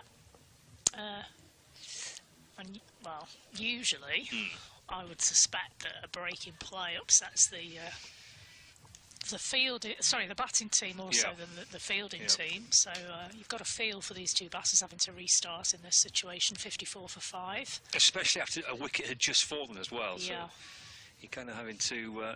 you've got two relatively new batters out there anyway. So they've been out once and tried to settle in, and now they're having to start again. And what a good time to bring on your, if you like, gun bowler in this situation, Tyrone Norris. Well, it's been a brilliant first 10 overs for Thunder. Can they back it up in the second 10 of this match? It's the first run after the break, just eased up towards mid-on. Phoebe Graham with a shot at the stumps, and they get through for a single. So 55 for 5 now as we start the 11th over. A rattle of wickets in the first half of the innings, with 2 wickets for Norris, a couple for Fee Morris, 1 for Phoebe Graham as well. Seen Hannah Jones bowl 1 over, and Sophie Morris bowled 3 overs for 15. Eased away through the covers this time, out towards the deep extra cover region for a single. The score ticks on to 56 for 5. I guess they have to kind of rebuild a bit here, don't they, Central Sparks? Yeah, because, you know, I mean, although it is only a 20-over game, they've still got, it's half of the match left, so they can't afford to be giving up their wickets too easily at this point. It's worth reminding ourselves, too, this is the team that's won every game so far. Yes. Had a terrific start to the Charlotte Edwards Cup this year. 3 wins from 3, pulled away through the leg side. It's out towards the boundary. That's nicely timed. Even with a little bit of rain around, the outfield's dry enough and quick enough for that to skip over the rope for 4. Yeah, lovely shot. Nicely balanced. 60 for 5 now. With Katie George moving on to 9. And Pavley on 6. Here comes Norris. Let's run down to 3rd. Might think of 2. No, they're just going to settle for the single in the end. Kind of down towards the deep 3rd boundary for 1. So 61 for 5. 4 balls into the 11th over. Yeah, so just a little brief shower. It kind of blew through, but when we came on air, we thought maybe it might be a day where we might have to dodge the odd shower. We could be dancing between the showers today, and right into the evening, by the looks of the forecast. Norris again bowls, driven down the ground, and Phoebe Graham comes round from mid-off to field, and there's no run. I think Norris might have caught the fingernail there, holding her hand. She did well to get a hand to that, because I think it was motoring. Took some of the edge off it. 61 for 5. Just has a little switch in the field with Hannah Jones coming to mid-off and Phoebe Graham's gone down to the long-on boundary. It's back of a length and help down towards fine leg. Good work in front of the hotel. And then a hustle back for 2. It's good running too. Very good running. That's the end of the 11th over. They managed to squeeze 2 runs off that final ball. Actually 9 coming off the over, so a pretty productive one for the Central Sparks. 63 for 5 after 11. Yeah, that was a good start after the break there to get so many off that first over back after the break. It showed good focus from this pair. And it is the aforementioned Hannah Jones. She's got the ball in hand. Come back on. Yeah, from the James Anderson end. Having previously sent down just the 1 over, which went for 11. Yeah, she struggled a bit with her length, Scott. It's worked off the back foot to mid-wicket. No run. It's better length. Yeah, dot ball to start the 12th over. Just a square leg this time. Get off the back foot, little roll of the wrist. Quite well guarded the leg side field. There's 3 out beyond the circle, and there's 2 inside the circle. They do take a single. 64 for 5. Brings Katie George back on strike.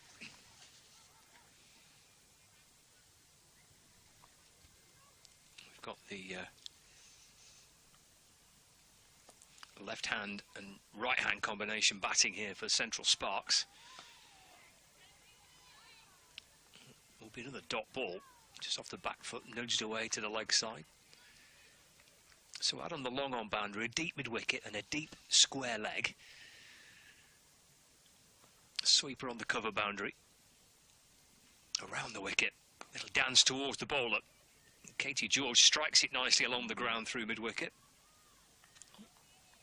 Field has stayed down. Hopefully that's just her being soaking wet down there and nothing else. Yes, she's got a nice nice wet pair of tracksuit bottoms on there. Yeah, it was brief, but it was pretty heavy at times, that shower. Club through mid-on this time. Again, just for 1.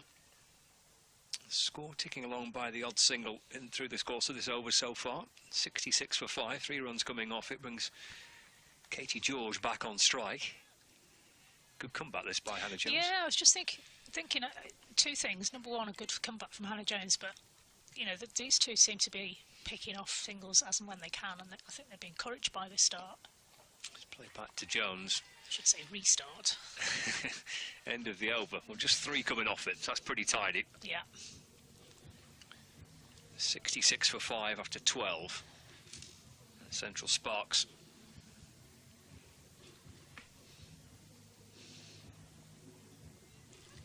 Yeah, I'm still not convinced we're shower free, Scott, looking at the grey clouds that are appearing ahead of us over the Jimmy Anderson Pavilion. There are a couple of little blue patches, but they are not exactly significant, so hopefully it stays clear.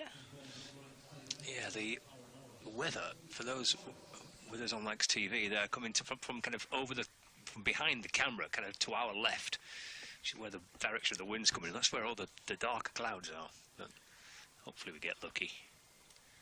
Well, you certainly need to get lucky with the weather if you live in Manchester. That's a fair point. Start of the 13th over then. I'm going to scramble through for a run. There's a little bottom edge on that, and a slog sweep attempted. Yeah, Sophie Morris again. Continuing with her excellent spell of bowling to date. Yeah, 3 overs for 15 prior to that first delivery of her 4th and final over. Around the wicket. She's got enough to clear cover, just about. Kind of plugs about 10 yards beyond the fielding circle. Didn't at first look like there was enough on that. But that's a T20 shot if I've ever saw one. Got to take chances in these sort of games. 69 for 5. Reverse sweep attempted it. There's another chance she's taken. This is delightful bowling from Morris. Just floated that last delivery up a little bit. Beautiful, yeah. It was. In again, a little bit flatter this time. It's off the back foot, punched away into the offside. They'll be looking for 2 here. Yeah, they're going to come back for that second, aren't they? Alert there to that to the stop at cover, which was decent, but actually in the end the ball was just pushed 2 or 3 yards further away. Able to come back and add 2. Bonus single, that. Every one of them going to count at the minute with this particularly low and slow start to their innings. 71 for 5. Sophie Morris just changing 2 fielders around. Tara Norris is now at long on. Phoebe Graham's at mid-off. Just swapping the 2 fielders around. Down the pitch, in the air, bouncing just in front of Graham. Her heart would have been in her mouth for a split second there. She realised Graham was lurking in that position.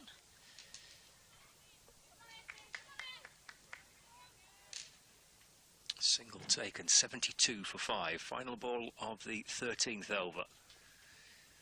Back over the wicket this time. just deflects back into the offside as Pavely came down the pitch trying to open up that leg side, but dot ball. End of the over, 13 gone, 7 remain. 72 for 5, live from Emirates Old Trafford here on Lancashire TV and on the BBC Sport website and the app. So the jackets are off. Maybe not. Maybe on one side. Yeah, I know what it is. They're under the shade over there, under the stand, and the others are in the open stand with the sun shining. Oh, it's a lovely hat, sir. Something warm in that thing there. He's like, "Up, son, we're on the TV."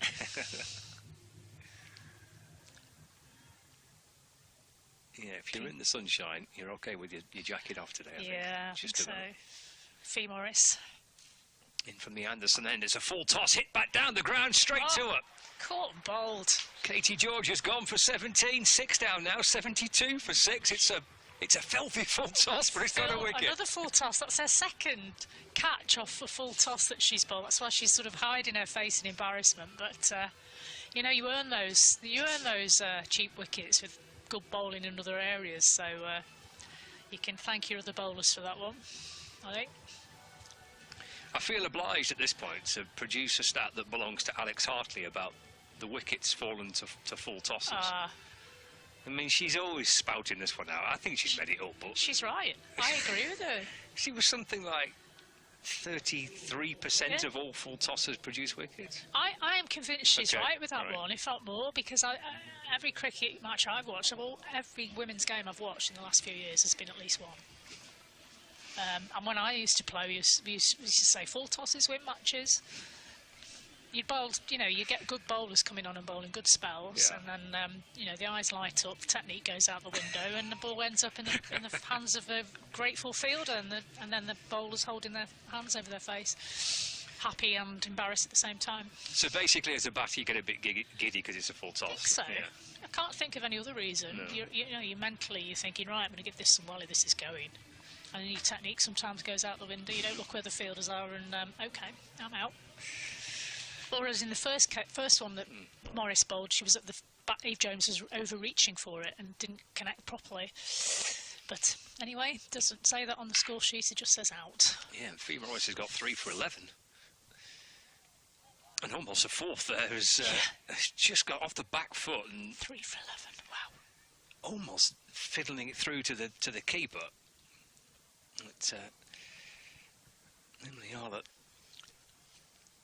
survives. That's worked her way through the onside. That'll be worth a single. Yeah, valiant attempt from Smale. Good job she's got the arm guards on.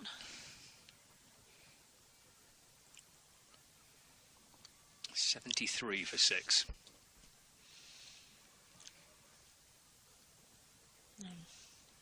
Arlott is a tall player with long levers, so if she gets hold of them, they stay got hold of.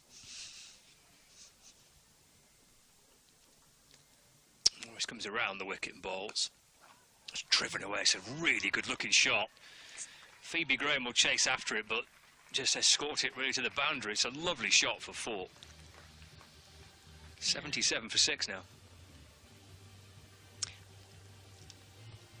Nice use of the feet. Yeah, good shot from Caris Pavely. She'll need a few more of them. Beautifully timed, wasn't it? Yeah, it wasn't lovely. Forced away at all. You can see there, Fee Morris is drying the ball as well, with a little bit of rain falling towards the boundary, maybe a little damp. Well, that's muscled out towards the leg side this time. Should be 2. The throw comes in from the deep mid-wicket boundary. Do cross for a second. Pavely moves on to 16. Central Sparks then 79 for 6. With a delivery to go of the 14th over. Pavely 16 from 13 balls faced. Here's Fee Morris for Thunder in and bowls, and fuller ball just an off stump. Just pushed away into the offside. And there is no run. Danny Collins fielding there for Thunder. Well, that boundary, which was as good a shot we've seen today, is the only kind of real blot on what was a reasonably tidy over for Fee Morris. It started with the wicket, ends with the dot ball, and 5 runs in between, 79 for 6. Now it's interesting, Scott. I don't know if you saw Fee Morris's piece for Lancs TV, where when she spoke about how in a couple of the RHO in the Rachel Hayo Flint games, she felt that Thunder had won the first 10 overs of the matches. So I'm just wondering how they're going to be progressing in this period of play, because for me, clearly they've won the first 10 overs, but this is the crucial time, I feel. Hannah Jones returns from the Statham end. It'll be a single by Emily Harlock, just pushed down the ground for 1. Well, it's an interesting little challenge for Thunder, isn't it? I mean, it has been a pretty dominant first half of the match, but with the rain break, it's potentially given Central Sparks a chance to reset a little bit. Can they back it up with the ball in the second half? An increasingly blustery day.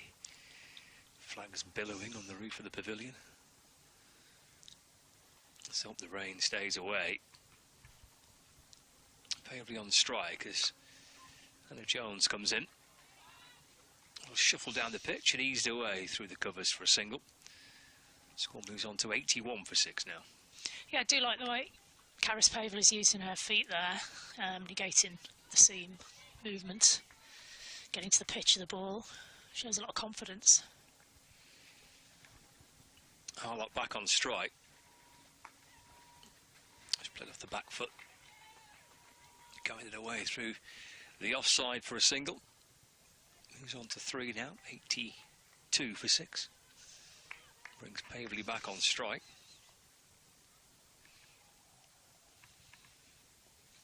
Lakeside fielders deep backward square, deep mid-wicket, long on. It's a thickish edge down towards the deep third boundary. Whether it reaches the rope, we'll see. In comes the dive, yeah it does. Oh, actually no, it's a really good piece of work. Really good from Liberty Heath there. I think they've run 3. She was almost as quick as Michael and I were. We were running off the pitch earlier. Not quite, Michael, but with a bit of work she'll get there. It's a great effort. Look at this, amazing. Well done, Liberty Heath. Yeah, it's the ball took an unusual bounce. I'm not quite sure if like almost a cap fell on it. Yeah, but it was a great effort. She saved a run. Technically, if it hits the fielder's hat or helmet, surely that should be. If it hit the keeper's helmet, it'll be 5 runs, wouldn't it? Maybe it didn't hit the hat. Oh. It just looked like it took an unusual bobble, an unusual bounce, the ball. But it didn't look like it was flicked away with the way that the ball reacted. But either way, it's good work. There was a worm on the pitch. Could have been. They did run, actually they ran 2. Yeah, I think. So that's drilled down the ground by Pavely. And they cross for another single, and that's the end of the over as well. So 15 overs gone, 5 remain. 86 for 6, with Pavely on 20 and Arlott on 4. So 5 overs left. Got to try and find a bit of momentum here from somewhere, haven't they, Central Sparks? They're kind of stuttering their way towards a total that might not be enough. I think it's going to be really hard to predict what a good total is, actually, today, with all the weather that's around and the state of the pitch and the outfield changing conditions, etc. But yeah, every run will count, I'm sure. I've got a feeling it's going to be a close one. I've commentated on 2 ties for the Thunder in the last couple of years, so you never know. I think there was 3 ties last year. Yeah, I was at 2 of them. Okay, you're the tie expert. Well, Pavely could be the key batter here, because she's nicely in. She's got 20 runs so far. She's playing beautifully, actually.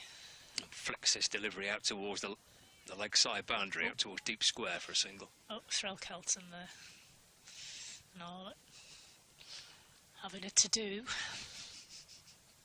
As they say up here. Seemed like a very gentle to-do. To-do, yeah, a moment. It was more a little embrace. with their legs. A friendly embrace. Okay. 87 for 6. Fee Morris in. Floats one up. Oh, and that's gone through the batter over the top of the stumps. It's gone down towards the boundary. They'll come back for 2. What? Byes. Missed everything. How was that managed to sneak over everything? Surprise thrill celt. Oh, that. Oh, goodness me, that turned. No wonder she missed that one. That really turned. You see, good balls get byes and bad balls get wickets. Turn and bounce there as well. And that's clipped away to mid-wicket for a single. Arlott moves on to 5 with that now. Said 90 for 6. Yeah, Smail's been kept busy in the field. Keeping warm, trotting across the wicket there for the left-hander. Pavely back on strike. 21 not out, 18 balls faced. Fires in a fuller ball, Fee Morris. Maybe just saw her coming a little. It was a half step forward. Yeah. Went for that Yorker. It's a good little contest this between Fee Morris and Pavely. 2 balls left for Fee Morris today. That's high. Ooh. It's in the leg side. Might land safe. It does, just about. There's long on coming up and mid-wicket dropping back, and it kind of fell between the both of them. And you know, the sky over that part of the ground is almost exactly the same colour as the ball. It must be incredibly difficult to see that white ball when it goes that high. 92 for 6. 1 ball left of the 16th. Final delivery for Fee Morris today. Comes around the wicket and bowls and squirted out into the onside. Quite timed off the inner half of the bat, really. Just deflects to mid-wicket. End of the over. 4 remain. 92 for 6. Pavely 23. Arlott on 5 here at Emirates Old Trafford on Lax TV, and we're on the BBC Sport website and the app as well. 4 overs remain. Alison, what do you reckon? What's going to be gettable here? I'll bring Michael back in to join you for the final 4. I don't think it's going to be that easy getting, you know, let's just say they get another 5 and over. Let's be cautiously on that, cautious with that figure. 115 would be gettable with a few more on top of that 5 and over. And I think that's going to be tricky, to be honest, in these conditions. It's definitely not a gimme situation. They've still got to do a lot of work before they can even think about having won this game. Hello again, Michael. Did you enjoy my grapes? I certainly did. Thank you very much. You're welcome. It's always good as a fourth-team cricketer to occasionally try and pretend to be healthy. But much more importantly, we've got a bit of a low-scoring thriller on here, I think, as you were alluding to. Nice-looking footwork. It was not quite stopped cleanly in the covers. That allowed a single. So we've had 2 singles from the start of this over. 10 and over would have got 132. Although 10 and over from the last 4 looks quite ambitious, having already lost 6. Full toss, and Arlott's missed out there. You would think the primary role of Arlott here would be to give the strike to Pavely. He looks in good nick. Yeah, she's certainly playing confidently, Michael. Oh, short, not a good delivery, and Arlott has smashed that away through cow corner. Oh, what a stop that is. That is absolute superwoman stuff to keep that in. Had absolutely no right to stop that. Oh, no. Hopefully hasn't injured herself in the process, Fee Morris. That was a great boundary save. She's got a big smile on her face and a bit of back pain to show for it. Just watch, appearing from almost out of nowhere, and she scoops it up and knows that she's just about to make contact with the rope. That is every inch the kind of brilliant modern fielding we've come used to in the game these days. So just whipped away to short mid-wicket. A zinging throw comes in, but even from up here in the commentary box, very much not side on, we could see that it was comfortably in despite the efforts of Seren Smell. It's a hustler's quick single, the kind that at this stage of the innings you've got to be taking on, really. Yeah, I'm just hoping Fee Morris hasn't hurt her back in that ball. Let's see. That'll be 1 more out to Morris, who is Again, covering the ground at an impressive rate. That is the end of the over. 4 singles and a 2 from it. Morris just feeling a lower back, but seems to be in good spirits. Physio will be able to give it a rub down mid-inning. 17 overs gone, 98 for 6. She didn't seem to be in too much pain as she threw a bullet back to the keeper there. You can see them all wrapped up on the bench there. I'm glad we're up here and not down there. A bit chilly. Of course, that squad will very much be needed right across this next bunch of fixtures. It's crunch time for Thunder's Charlotte Edwards Cup T20 campaign. This is the first of 4 home matches across 11 days. The Blaze here, a 4 PM start on Sunday after the men play at 12 in a double header. And then on Friday, the 7th of June, it's the Vipers here at 2:30 PM after the men play the Birmingham Bears later on that night, 6:30 start. And then on Sunday, the 9th of June, Lancashire Thunder face the Sunrisers at Blackpool, 1 PM start, that one. And it's Phoebe Graham with deep set leg side field. Pavley will want to try and keep the strike. It was definitely not 2 there. And Liberty Heap was right onto the game within a game of trying to get the opportunity to bowl at Arlott instead. So the field changing now. Frelkeld up to the stumps. Phoebe Graham hoping for a second spell to repeat her first when she was right on the button. 1 for 8 off her 2. Graham will close it out from the pavilion and will bowl this over the 18th and will bowl the 20th as well. Slightly inside out from Arlott, straight at extra cover. The reason Arlott's trying that and she's throwing her head up to the heavens in frustration is she thought she'd pierce the gap. It's long on, long off, deep mid-wicket, deep square leg. Graham will not be looking to offer too much width outside of stump with a field like that. That again is, in terms of bowling to order to your field, pretty much perfect. Right in the block hole. Not much the batter could do. In fact, she did really well to dig that one out. So 15 balls left here. Runner ball gets you 114. I think Thunder would have been very content with that one, winning the toss and choosing to bowl. Again, Arlott trying to get through that gap, and that's squirted beneath and managed to escape through cover. Liberty Heap has to do a big old chase from long off coming around to deep extra cover. That allows 2. Uncharacteristic from Emma. The hand might have taken a bobble on the way through. Hasn't had much to do in the field today, Emma Lammer. She was probably surprised the ball was coming her direction. So deep cover point has now gone back for Arlott and deep square leg has come up.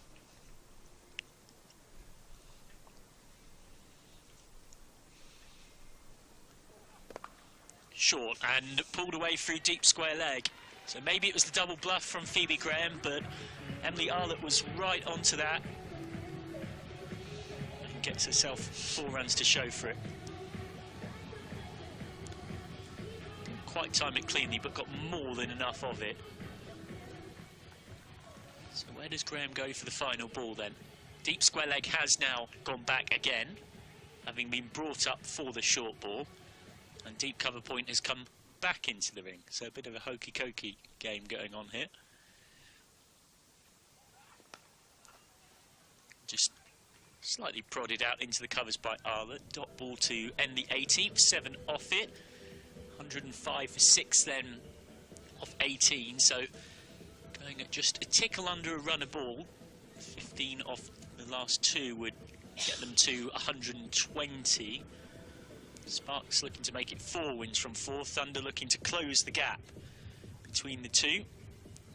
Remember, the Charlotte Edwards Cup format, slightly curious one. I'd be interested to get your take on this, Alison Byrne.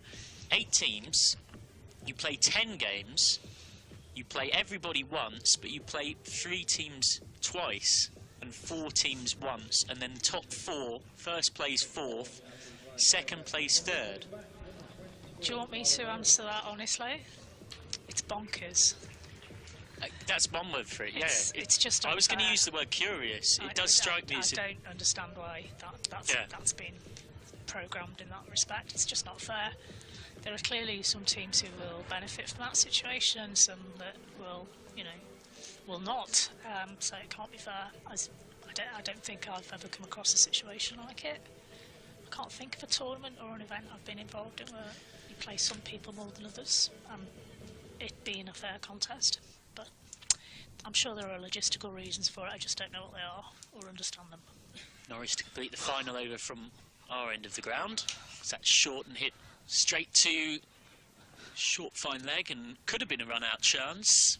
As it was good quick running to get through for the single, but that does mean that Pavely loses the strike, albeit Arlott is starting to get into her stride nicely. And give these two great credit, because they fought really hard from a position of great difficulty to get Sparks somewhat back on track here. Yeah, it's been a really, really determined performance of both of these players. Work for Thunder to do, 11 balls left.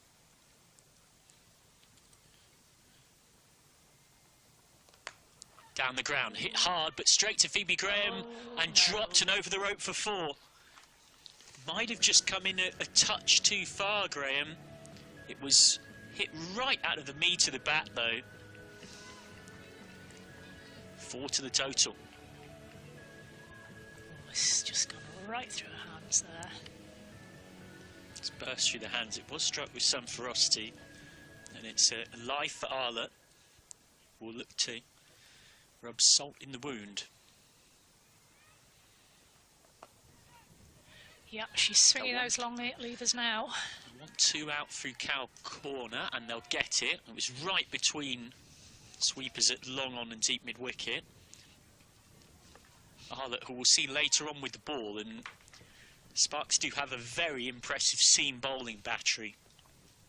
It was director of cricket through one of the regions who said to me off the record that he thought that they're the best seam attack in the country.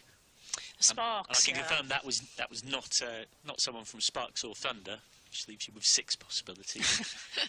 Yeah, they're very impressive seam attack. Impressive enough that Izzy Wong doesn't get in it. Indeed. He's loaned out to Western Storm.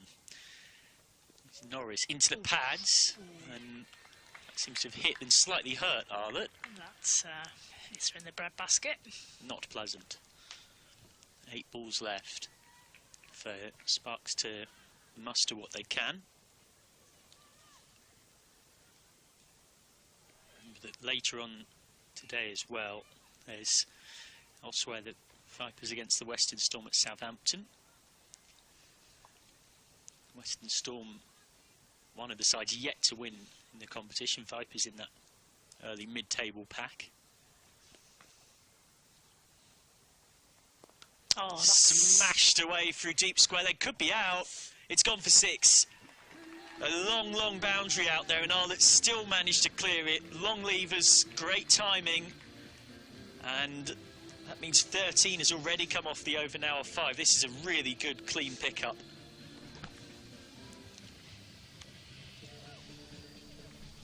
And the partnership with that shot is motored up to being worth 46.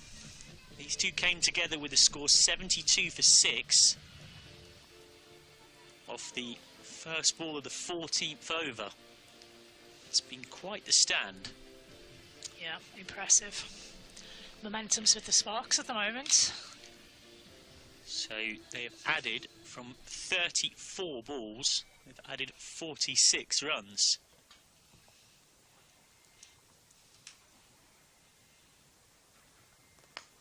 Down the ground, that's timed well. Almost in an odd way, timed too well. It's hit straight at Elsa Lister. Very hard. Lister, you will see later on herself with some hard-hitting strokes with the bat. For now, does a job in keeping it to 1. So 119 for 6 off 19. 1 over left here for Sparks to keep pushing on. Yeah, Thunder need to bowl a good over here, keep it tight, because the momentum's with Sparks. They won't want that momentum to carry on into the Thunder innings. And we know on a tricky pitch like this as well, the kind of partnership these two are putting together could prove pivotal. Of course, we've mentioned that this is the first of 4 home games in 11 days for Lancashire Thunder. But it's a big week as well for Sparks. They're at Trent Bridge tomorrow facing Blaze, who as of now have 3 wins from 3.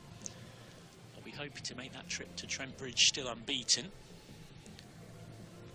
Part 2 of Graham to Arlott, and I think pulled that ball for 4 through square leg in the previous over. Square leg's gone back now.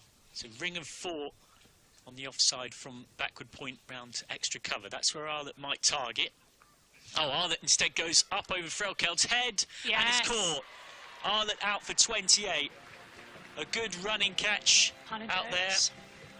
And that is the breakthrough that was desperately required. 47 added for the 7th wicket, which finally comes to Thunder, thanks to some clever fielding.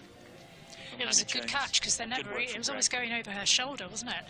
And it would have swirled around a little bit in the wind. So it was a really well done, well taken catch from Hannah Jones in this situation. Yeah, you can just see it on the replay there. And Graham will be delighted with that, having herself dropped I would suggest, an equally difficult catch in the previous over. Safe hands there from Hannah Jones, cool as you like. What do you think of that catch, Goss? Yes, good work. The fielding's been good. I mean, in the main, I think some pretty decent ground fielding, and I think pretty much most chances that have been created have been taken. Yeah, so that's 119 for 7 at this point, and that brings to the crease the right-handed Potts, Grace Potts, who we'll see bowling later on in the match. And at this stage too, it's important that those little things are taken, aren't they? I mean, it could be a bit of a low-scoring type match there, so every little bit could count. Phoebe Graham and again and bowls, full ball. Yeah. Dug out nicely by Potts. Yeah, for first ball. Yeah, that could be crucial in the last over there, getting rid of Arlott. So big, as I say, those long levers were starting to cause some damage with a big 6 over there, square leg boundary. A couple of big strikes down the ground as well. When she gets going, yeah, it's good fun to watch, isn't it? So yeah. Thunder will be pretty pleased it's done and dusted. That swung away to the onside. Oh, he's taken a horrible little bounce, and then the spin of the ball. Could have been a tricky one. But Lister on that long old boundary has done all right there to make sure she wasn't deceived by the wicked spin and bounce of the ball. Lister, of course, in her first season with the Lancashire Thunder, hoping to prove her worth. Coming up from the boundary at long off to mid-off now. So 120 for 7, just 3 balls left.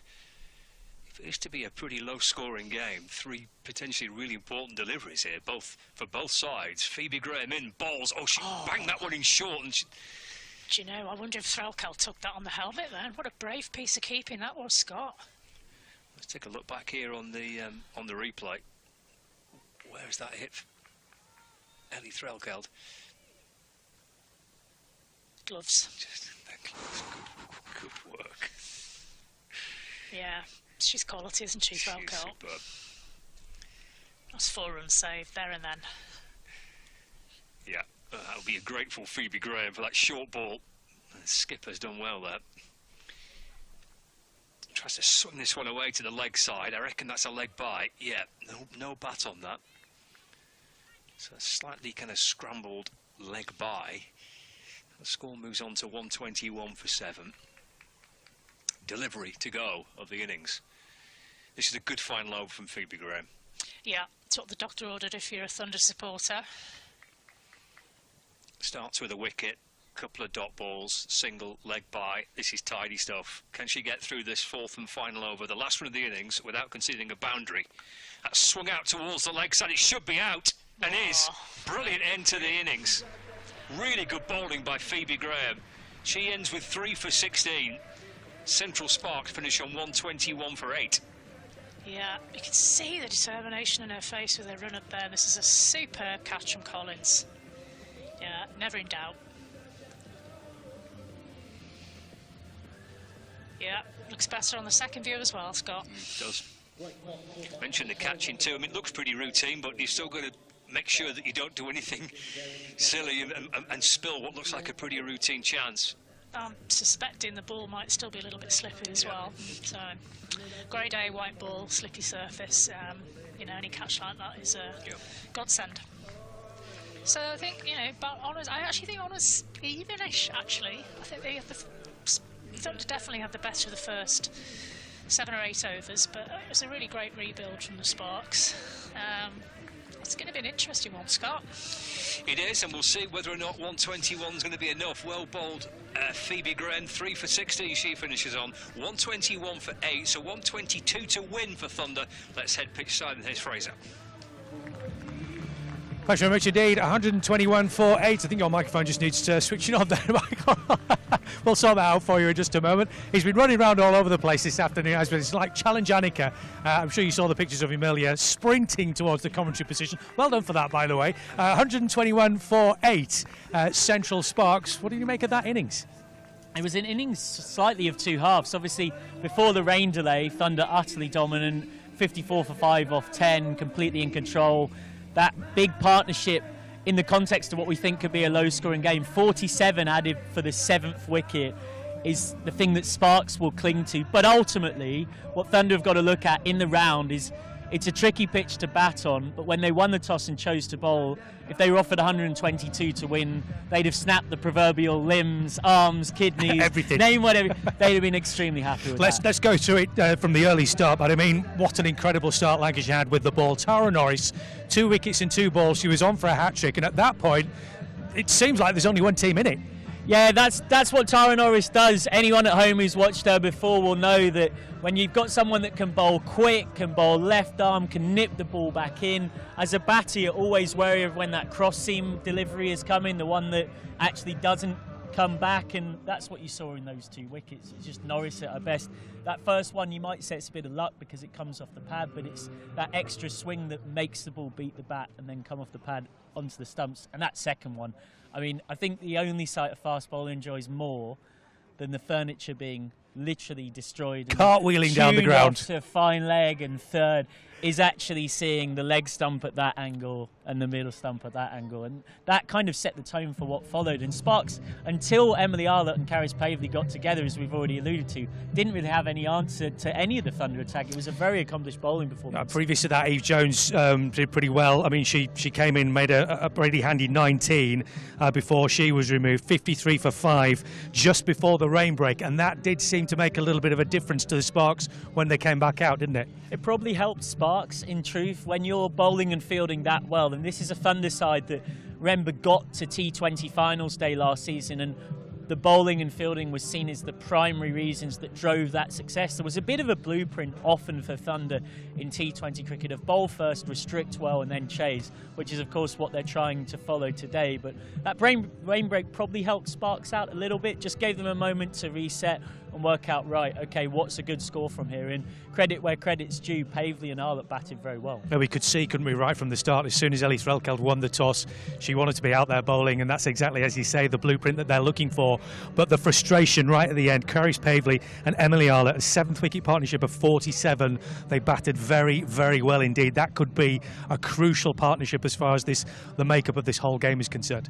Yeah, and it's not just the fact that they added 47, but they added 47 from 40 deliveries, which in the context of a low-scoring game was a very good clip. That shot from Arlott, the whip off Graham to go for 6 through square leg, without doubt the shot of the innings. But Thunder have got a stacked batting lineup. They've got plenty of players who, if they come off, will score it much quicker than a runner ball.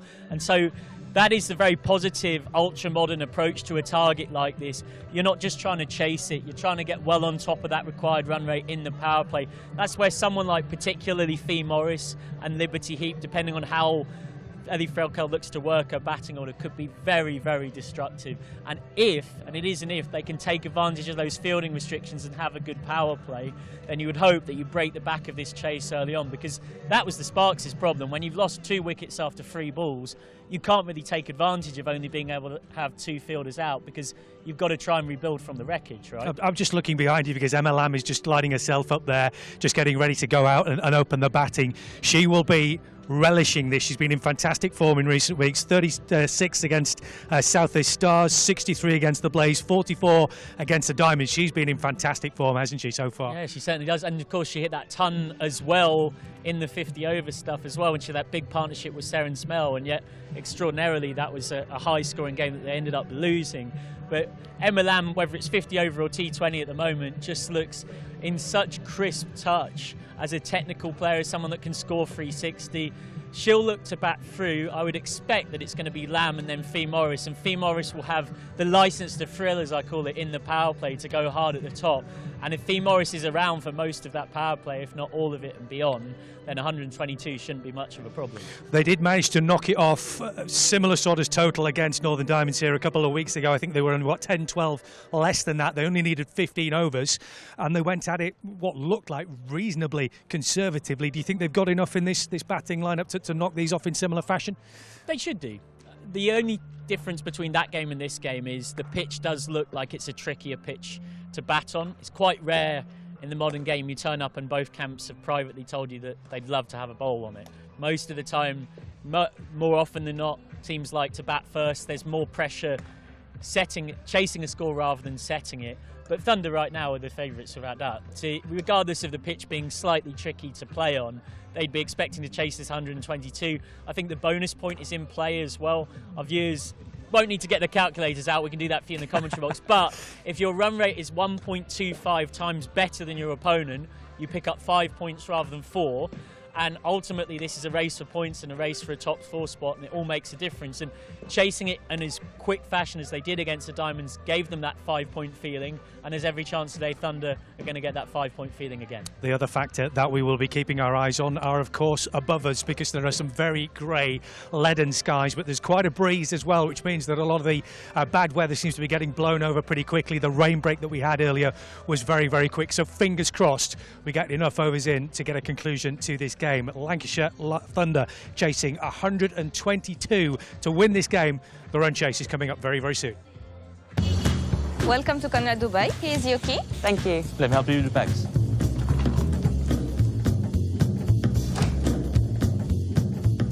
Nice room. How's that?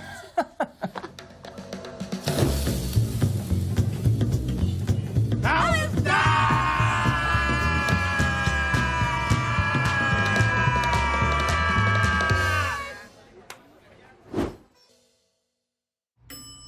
How's that?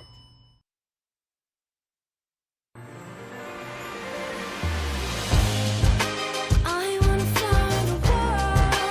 I wanna fly better. Take me where the weather's good. When we are together.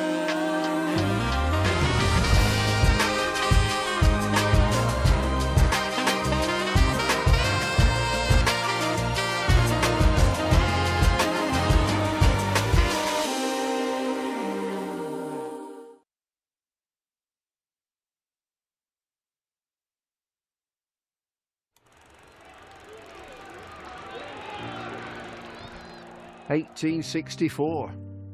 We were first class then, and we're first class now, with a dream to spread cricket through Lancashire's towns, where girls and boys, with willow and leather, become more than a badge, but the red rose together."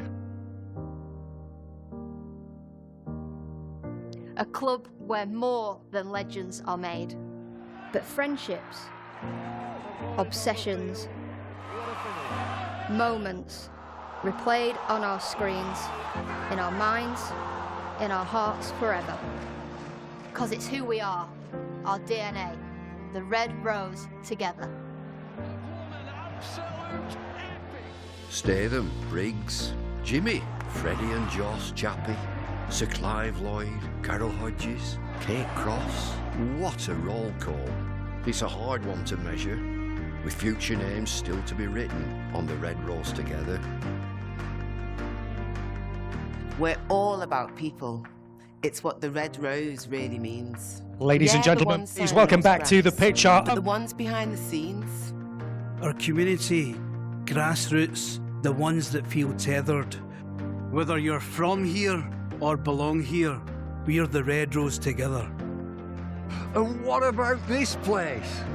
Talk about world-class venues, internationals, gigs, events. You can choose from a menu of triumph, of disaster, of pain, or pleasure. We've seen it all at Emirates Old Trafford with the Red Rose together.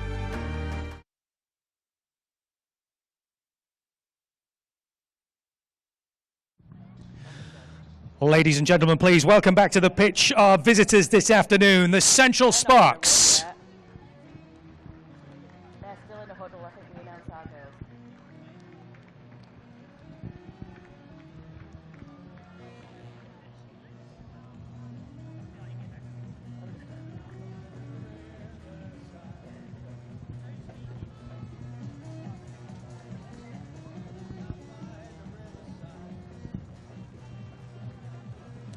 And Emirates Old Trafford, please give a big warm welcome for Lancashire Thunder.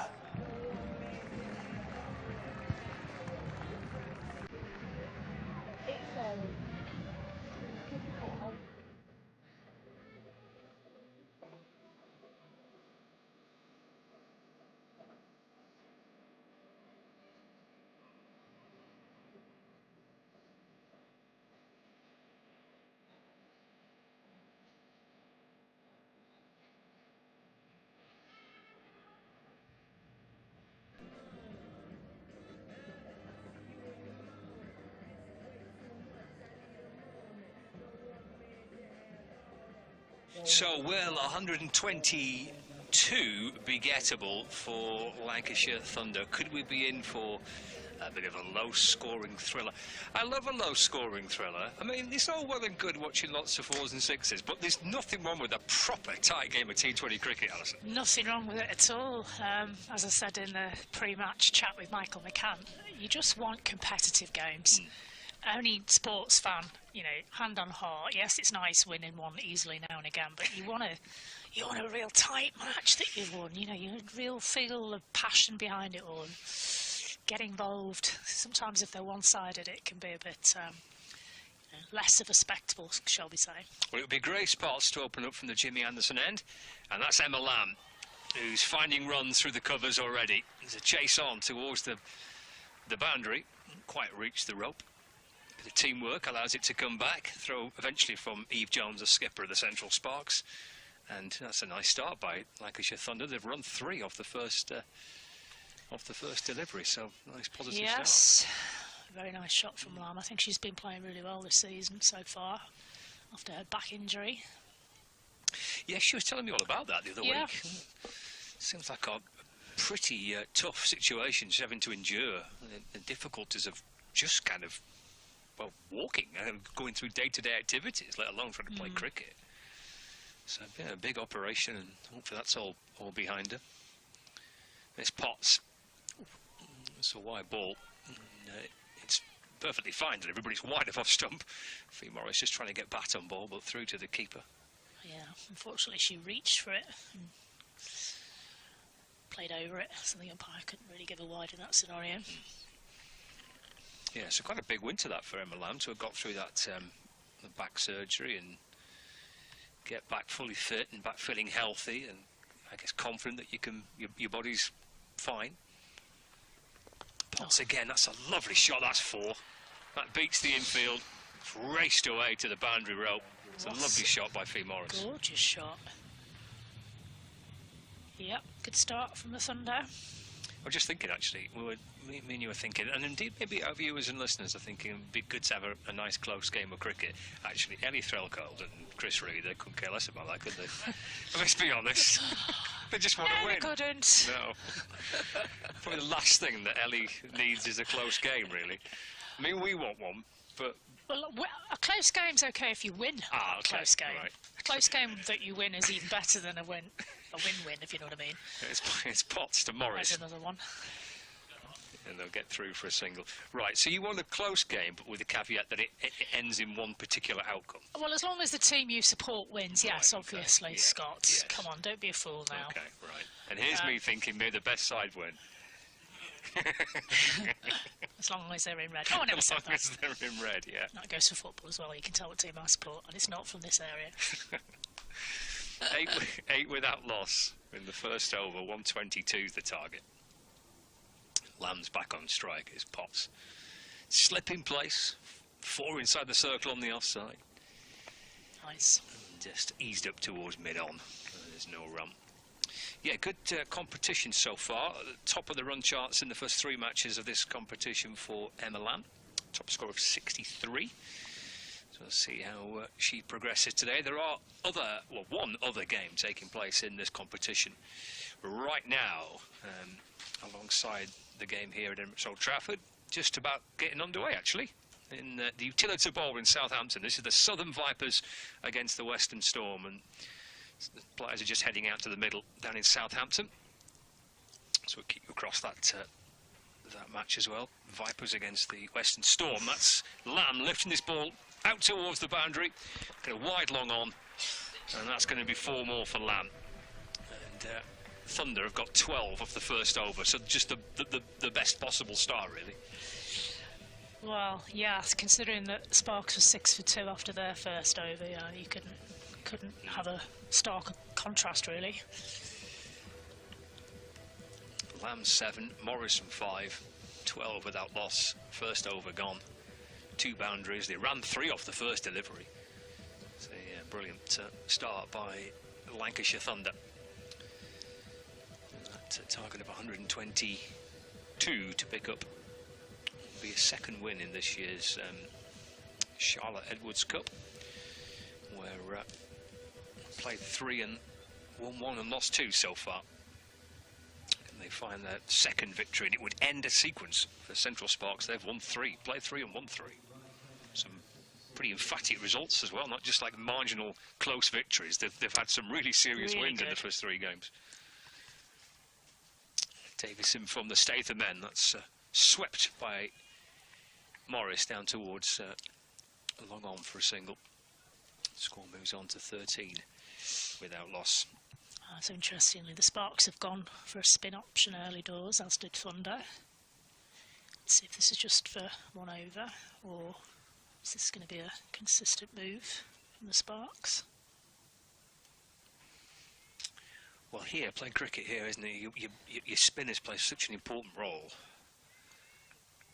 Tend to perhaps feature mainly when you've got through the power play, but we've seen a lot of T20 cricket, both men's and women's here. Early overs being sent down by spinners. This is a quick single to mid-on. Scamper through for 1. Sparks had 4 people backing up there, and every one of them was used. Well done, Davina Perrin. I like that, though. That's great, isn't it? That's good to see that, wasn't it? Yeah. That's what you want. It wasn't just 1 or 2 just helping out. That's everybody right on the money, isn't it? But they're going to have to be like that. They've got quite a modest total to defend here. Swept away by Morris. Little thin bottom edge. And again, 3 backing up. And again, Davina Perrin. Oh, to be young again, eh? 15 without loss. Former Lancashire captain Alison Byrne with us here on Lancs TV and on the BBC Sport website and the app for this fixture. That's muscled away off the back foot by Lamb. There's some protection out on the deep mid-wicket boundary, so just a single. Lamb to 9, but it's been busy start. 16 without loss. Yeah, great start. Have we had a dot ball yet? If we have, it may have only been 1 in the first over, but I can't remember, to be honest. I haven't been filling in a scorecard like perhaps some people do when they commentate. I don't do that. I just watch the scoreboard on the screen. I'm very lucky. There's Morris coming down the pitch towards Georgia Davis, and that's worked along the ground to long on for a single. The score moves on to 17 without loss.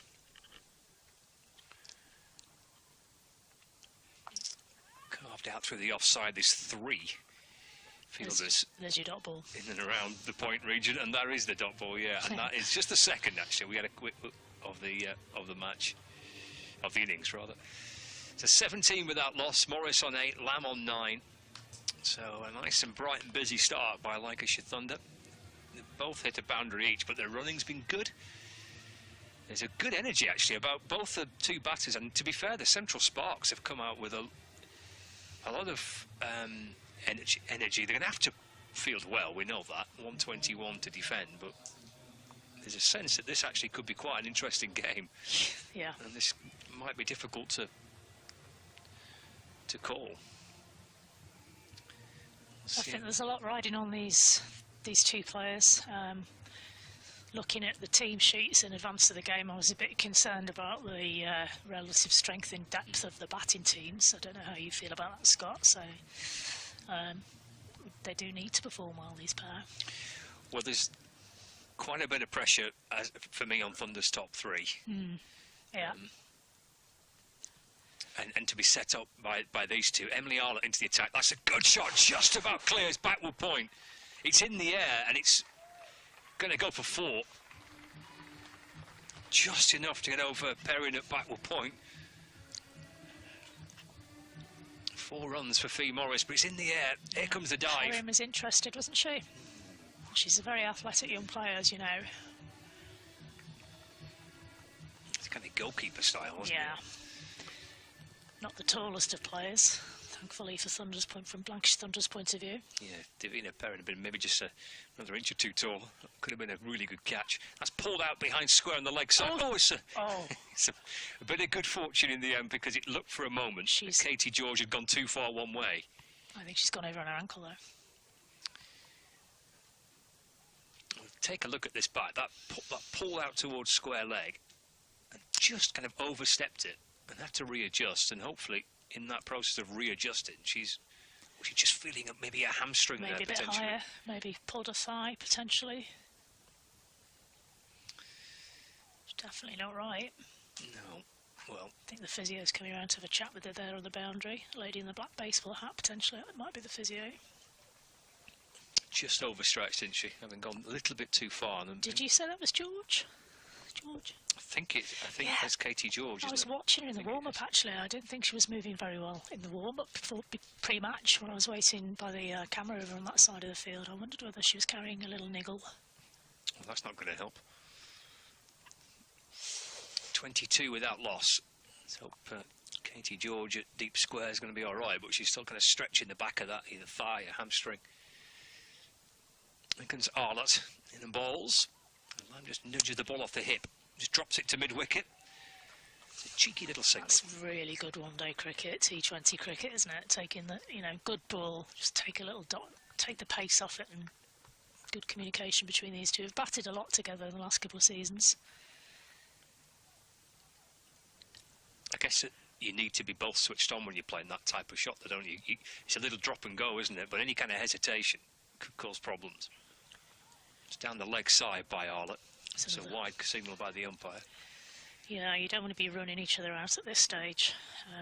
Both experienced players, they'll know what's riding on this partnership.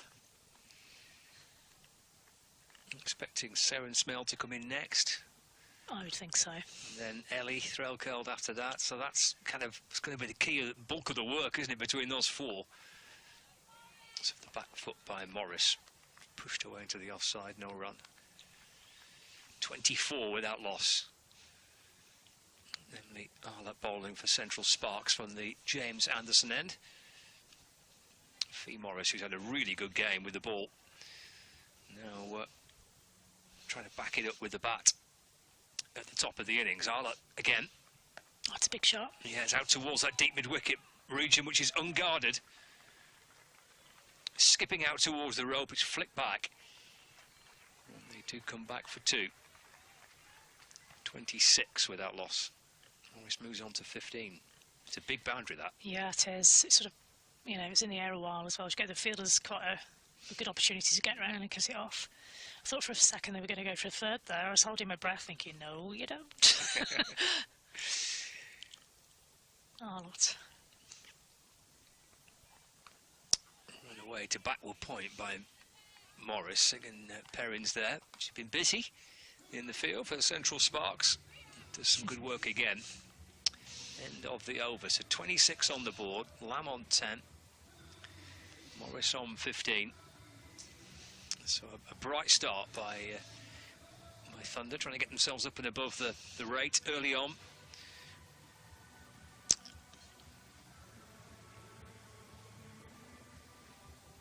There's the diamond there. 3-4s already from the Thunder.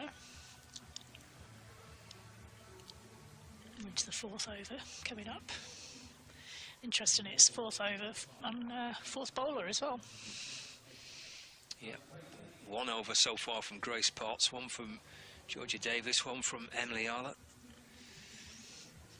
Let's see Pavley coming into the attack from the Brian Statham end. Left arm round, balls. Oh, that's an inside edge off Lamb's bat. And trying to down through for a single, they decide against it.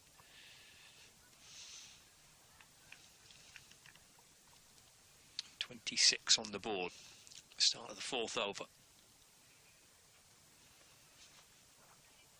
And Lamb off the back foot, trying to find a gap on the leg side. Pull shot to square leg, no run. And Davina Perrin backing up again. Her hands are like magnets at the moment, tracking that ball. Feeling in a pretty key position too, and she just at a backward point. It's driven down the ground. Pavley does well, low to a left off her own bowler. Can start this to the fourth over. This is the best over so far for Central Sparks. It's the only one where they managed to put together back-to-back dot balls. 26 without loss. Lamb on 10. Pavley spins the ball from one hand to the other. In again and balls. Oh, that's a top edge. It's over the keeper. Lamb could be gone, and is gone. And Pavley with the breakthrough for the Central Sparks. Really good 3 deliveries prior to that, and maybe just a bit of pressure cranking up. Lamb went for the pull, top edge over the keeper. First rookie to fall, 26 for 1. She'd be annoyed with herself for that. Lamb was, yeah, I don't think she picked the length particularly well on that one. But, yeah, Sparks will be thrilled with that one. And again, a good catch. Would have been swirling around there. Pavley's had a good game so far, hasn't she? Girl from Redditch. Yeah. Brewer. Yes, please. Yeah, High fives all around. Brewer with a safe pair of hands. Yeah, Pavley with the bat. Second top score with 27, beaten 27. That kind of anchored the innings a little bit towards the back end. Now gets the first breakthrough with the ball as well. So 26 for 1. Seren Smell, new batter. Well, a lot of responsibility on these young shoulders, but she's been a consistent performer this season for the Thunder, with the Lancashire Thunder at the bat. She'll need to do the same again this afternoon. Just goes back and runs it down towards Gully. Perrin tumbling away to her left to stop the ball. She's been terrific so far in the field. Hasn't she? She looks like she's, you know, thrilled to be doing it. Good job she's only 17. That would have been a very damaging split situation for any of the older players out there, I think. 27 for 1. Final ball of a very good first over. It's a wide, but this might just dent it a little bit because it's going to run down towards the boundary. And they'll come back for 2 plus the wide as well. It just takes a little bit of the edge off the over. 30 for 1. So Pavley tries to complete the over again. In and balls, and the back foot by Morris pushed away into the offside, no run, but decent stuff. It's amazing what a couple of dot balls could do. There's 3 on the spin there, and then the wicket. That made the difference, didn't it? Made the difference. Good pressure. So a little bit of rebuilding to do, but not too too concerned yet for Thunder, because they've had a pretty bright start. Not bad. And again, one thing I have done is done a comparison of overs, and at the same stage, the Sparks are 26 for 3, so pretty similar score, but those 2 wickets are crucial, I feel, at this stage. Thunder could not have afforded to have lost 3 already. No, that kind of rattle of wickets, it kind of sucked that bit of life, didn't it, out of Central Sparks early on. They struggled to kind of recover and get their innings back together again. Here we go, over number 5, that's carved away for 4. That's a really nice piece of timing, off the back foot by Seren Smale. Cut away for 4. Lovely shot, 34 for 1 now. Start of the 15th. Just seen some coverage there of the Southern Vipers against Western Storm. Interesting to see Izzy Wong getting her debut for the Storm today. She's just finished her over. And the Vipers at 12 for 0 at this stage of the game. After 3 overs, Wong is no wicket for 10 runs off her 2 overs to date. Look, balls again off the back foot by Seren Smale. Just dropped into the offside, no run. It's still pretty early days, isn't it, in the Charlotte Edwards Cup? But this is the 4th game for Lancashire Thunder. Central Sparks and the Blaze are the top 2 teams. They both played 3 and won 3. South East Stars are 3rd and Thunder 4th, as it stands. Oh, look, down the leg side to Smale, just tries to nudge it down to fine leg 2 to kind of further cause more damage, but taken by the keeper. But the wide signal by the umpire, it's a 35 for 1. Into her second over from the Jimmy Anderson end. Deep third and the deep square. Of course, we're in the power play, so fielding restrictions in place. There's Arlott over the wicket. Force the ball away into the offside. Smale, that ringer field is inside the circle on the offside. Can't get it past cover. Yeah, she's a powerful player, is Seren Smale. Very punchy with her shots. Brings her hand through the ball nice and quickly. It's a really good Rachel Hale Flint Trophy competition so far. Gets runs here, just flicked with a bit of bottom hand behind square on the leg side and scampers through for 1. Yeah, she dealt with the extra pace and bounce of Arlott there quite well. Just guided it to space, took the quick single. Good cricket, that, isn't it? We saw a lovely cut shot at the start of the over, but that's just equally as important, isn't it? Finding a way to keep it rotated. 36 for 1. That beats the infield. That's going to race away. Perrin will chase after it, but that's all the way for 4. If you can time it and beat the infield, you'll get value here. And that's 4 more. Yeah, beautiful.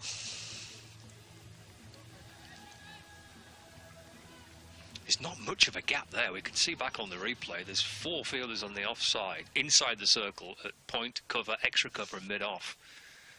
Weaving the ball away beautifully for 4. That's in the air. It's going to land safe. It's out towards mid-wicket. And Morris comes back for 2, and hopefully Katie George, who's still out there and still feeling a bit of a muscle injury. There's not... in fact, I think she's just signalled she wants to come off. So they've just done a little hand signal towards the she's coming off. She's dressing room. That's a shame for her, isn't it? Yeah. It's about the first time really that she'd be called into action, isn't it? Since she first kind of went down with the problem. Obviously, it's not. But it's a cold day. If there's any risk of furthering an existing injury, I don't think it's worth the risk. When you've got these days, they've got squads of players and fielders who can come on. Lancashire's photographer George Franks there with some motivational advice. See, that's exactly what she wanted to hear. From a photographer. Quite sure what wise There words he he's is, the coming man out with. himself. He comes to a lot of the Thunder games, doesn't he? I've seen him in Southport, I've seen him in Chester, Bolton Hall. Yeah, you're never He too gets far around. away from George. He's always lurking around somewhere. There's Davison and Ball. That's a really nice delivery. Is that a little thin edge? It is. Seren Smale's gone. It's a lovely ball. A little thin edge to the keeper. Second wicket to fall, 42 for 2 in the 6. Yeah, that's not good for Thunder at this stage. I'd like to see this one again. Here we go. Smale didn't look convinced. It's the thinnest of edges. That's, yeah. I think you'd need the... Saying nothing. I think you need the ultra edge technology to be certain. Definitely. Seren Smale might be reviewing that if it was I don't. Well, just you can tell by the players' reaction. I don't care what any of them say. You know if you've edged it, and you know if you haven't. But it could just be the face of a disappointed young batter who knows that. Yep. You know, it was a crucial wicket. Now then, skipper, what have you got?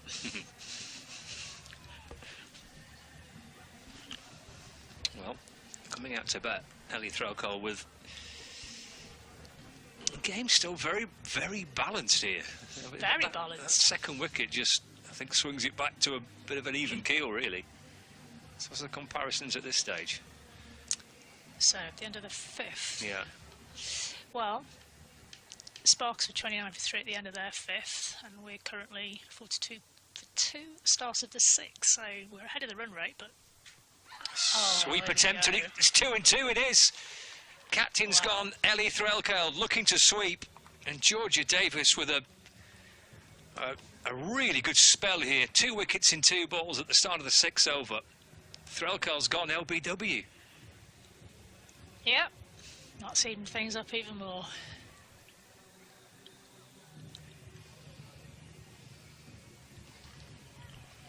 Sugar plum. I think it's a fair decision. Sugar plum. Yeah.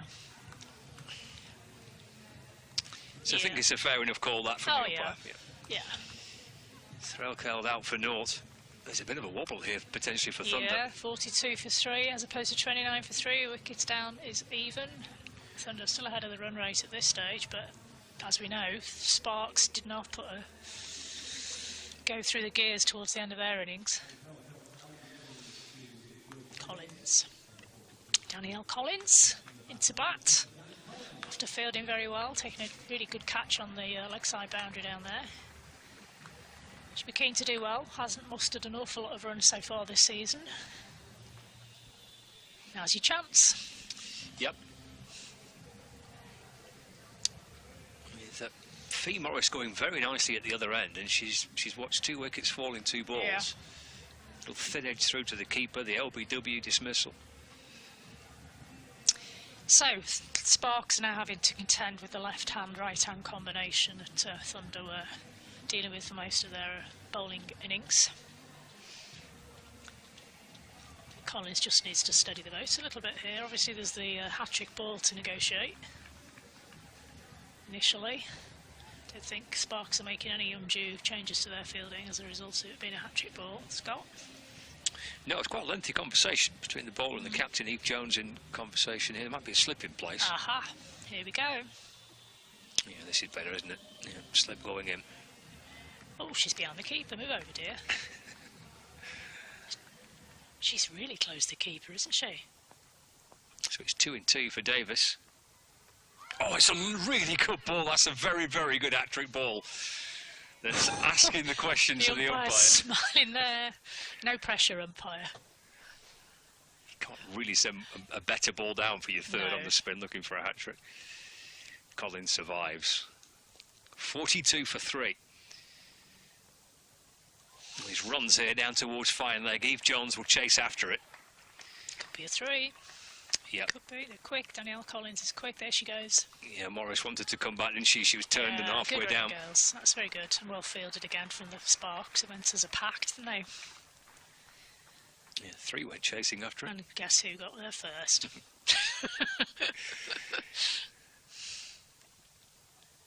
45 for 3 then. So a wicket and a wicket, dot ball, and then they've run 3. 2 deliveries left of the 6th over, the final over of the power play. Morris on 21 back on strikes. The fielders are all buzzing around here. There's now 3 They've currently got 3 outside the circle, so that needs to be changed. Let's hope the umpires spot it. Oh, Getty's had to come in. Parrin's coming Parrin, in. Yeah. He's gone from boundary to boundary and then been told to come back from the boundary. So it's a deep mid-wicket and there's a long on outside the fielding circle. It's nudged down the ground by Morris.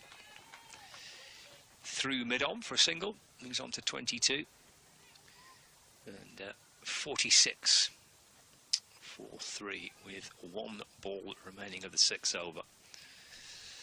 An over that's helped to even the balance out between the two sides. He has. Not much in it in the wicket column. Thunder a little ahead on the runs. That's chipped in the air, but it'll land safe of Eve Jones at mid-on.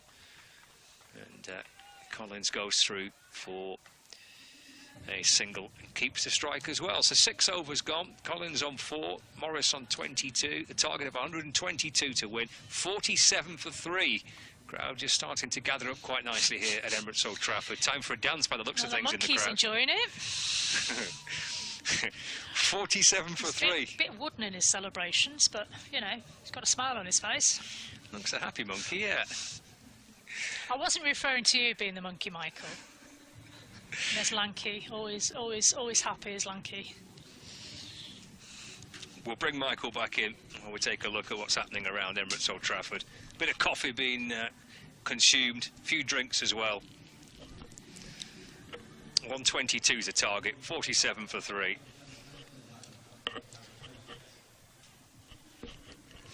So as Michael gets settled next to me, Michael McCann, of course. It's a fairly crucial point you're joining us at, Michael, 3 wickets down, 47 for 3. Sparks are at the same point, they're 31 for 3, but it's the wickets column that concerns me the most. It had been going so well, hadn't it? Yeah, definitely. For a period of time. We can see Davis's figures there, 2 for 10 of her 2. And that's a lovely start to the 7th, just pushed back. Elsewhere, it's fair to say the Vipers are progressing a touch more serenely with the bat than Thunder are. Vipers are 44 without loss after 6 in that one, batting first. So that's just about okay. Flirting with the offside wide line. There is some pictures from that one where Elwes has 27 and Knott has 15. Vipers looking to push back from that narrow surprise defeat against the Sunrisers recently. As that one skidded through and seemed to keep a bit low on Collins. It was clever bowling, I have to say, as well, as we jump back once more.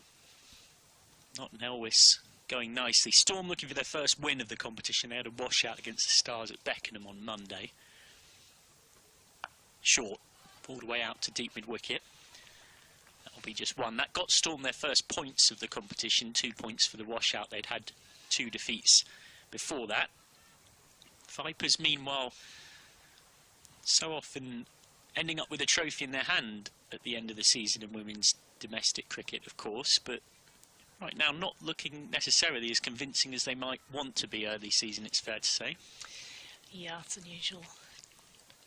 That 3-run loss and the batting collapse against the Sunrisers was a surprise to many, it's fair to say. Myself being one of them. Yep. Fee Morris facing up. She's become all the more important in the piece after the loss of those 3 wickets. As Pavley continues. Pavley's looked in a lovely rhythm here. Kind of rhythm that for all one likes to chop and change one's bowling attack in the modern T20 era would have you tempted to bowl her through. Pavley a bit short there. That's helped out to Cow corner. Big chase needed coming around from deep mid-wicket. Good fielding, good cricket all round at the expense of 2. 50 up for Thunder with 1 ball left of the 7th. Yeah, good running again from these 2 players. Running the first one really hard, giving them time to get back for that second. Short again. Shot that has a little bit of baseball about it. Fee Morris has got that in her locker when she needs it. She looks in Good touch. Morris has 25. Ended the over 51 for 3 off 7.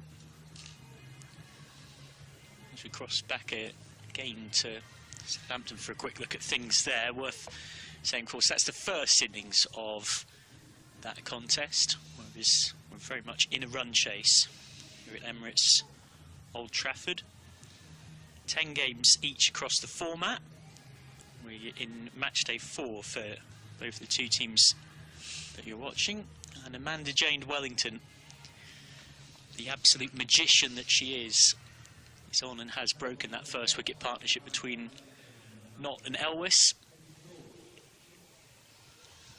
With a cunning leg spin. It's met on the half volley, not really timed. And a relatively comfortable catch in the deep. So Wellington makes the breakthrough just outside of the power play there. Here, Fee Morris has scored just under half of Thunder's runs in the innings so far. She's going to be pivotal. She is facing a slightly strapped up and put back together Katie George, who seemed to pull a thigh or a hamstring earlier on in the innings, but is now charging in from the Brian Statham end. And bowling beautifully, nearly finding the outside edge of Fee Morris's bat. Great ball. Well, Morris played for that classic left armer's shape coming back in. It was the one that goes across.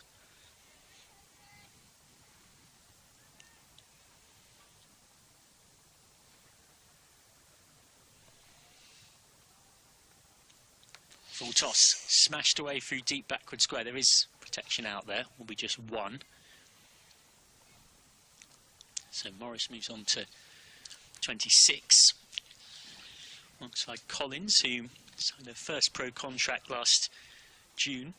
He did a senior county debut in her hometown, coming back in 2018 for Lancashire when playing in Bury. Has played with Cumbria as well as having a spell once upon a time at the Manchester Originals.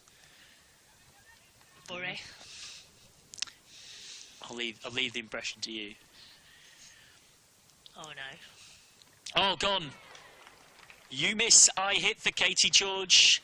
52 for 4. Danny Collins has to go for just 5.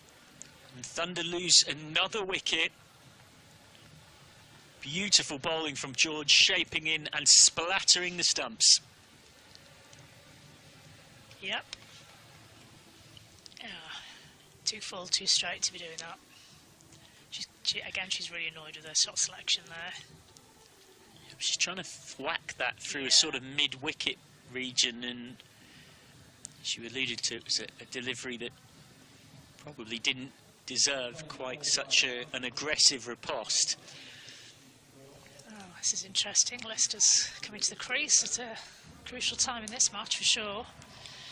But you've seen her bat a lot more than I have, Michael. Tell me a bit more about this young lady's attributes. So this is going to be fascinating because Ailsa Lister is very much a sort of no backward steps kind of a cricketer.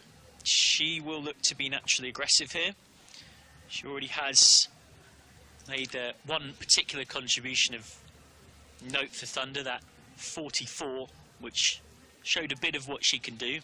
And another nice thing of the dynamic out here, that it was Fee Morris who presented Ailsa Lister with her cap, her Thunder cap. Nice. And now they're out there batting together in a pressure situation. That's a wide, so she'll get a chance to just have a look at one. She's played plenty of times for the Scottish international side, part of that Scotland team that qualified for the T20 World Cup in Bangladesh, came through the global qualifiers in Abu Dhabi last month. I had the pleasure of commentating on her in the European qualifiers last September, where she hit a couple of very valuable 50s for the Scots. Flays her hands at that and gets that down to deep third for 1. Some really interesting quotes from Morris about what Thunder fans can expect from Lister.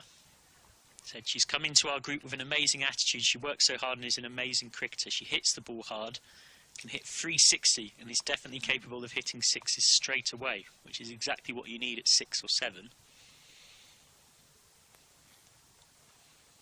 Now it's Morris just blocking that one. Morris, the person who said these words about Ailsa Lister, who's at the non-striker's end. She's a keeper Lister, albeit, of course, quite hard to get the gloves off Ellie Frelkeld for understandable reasons, given her excellence. Morris adding Ailsa's a brilliant fielder who also gets in the faces of batters, which isn't something you always get in the women's game. We can be a bit nice at times. George in once more and going to take a slightly dicey looking quick single. No, that was a clever one because George's ability to change direction. Given that thigh injury that she had. And they do manage to scamper through for it. Well, all credit to Katie George, who is playing on winded, if we'll go for that phrase. Sort of walking wounded, and yet she's gone for just 4 off the over. She's picked up a wicket, 55 for 4 off 8. Yeah. Morris adding about Lister. She gets in the faces of batters, which isn't something you always get in the women's game. We can be a bit nice at times. That's quite refreshing to see from her. She's certainly got a bit of Scottish fighting spirit, which is brilliant. Above everything, her attitude's brilliant. Her willingness to learn. Like I said in the presentation, she's an old head on young shoulders. It's very mature and switched on. She's very young, isn't she? 19. It was a proud moment for her to give her her cap. It was a proud moment for me as well. I actually think they mean more to you than you think they do at the time in terms of getting a cap. And now it's Lister and Morris trying to take Thunder home in a tricky situation. Change of bowling from the James Anderson end. Yeah. Anna Baker. It certainly does mean a lot getting a cap. I had to wait 30 years for mine. Well, that is quite an administrative delay, of course. That swept round the corner, could be out. Oh, dropped. Dolly. Dropped. It's a life for Fee Morris. Oh. It's a life for Fee She Morris. made a right town hall of that one, didn't she, as they say round here? Well, Chloe Brewer will not want to watch that No. back. It's just looping up.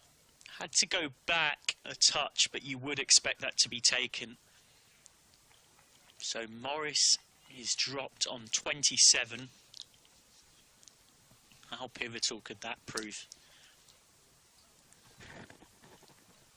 Oh, just a salt in the wound. Absolutely smashed away. 6 of the best from Ailsa Lister. I was just mentioning how her current batting partner, Fee Morris, had praised her ability to hit big and smash sixes right from having just come in. Second ball, pull shot, 6 runs. Thank you very much.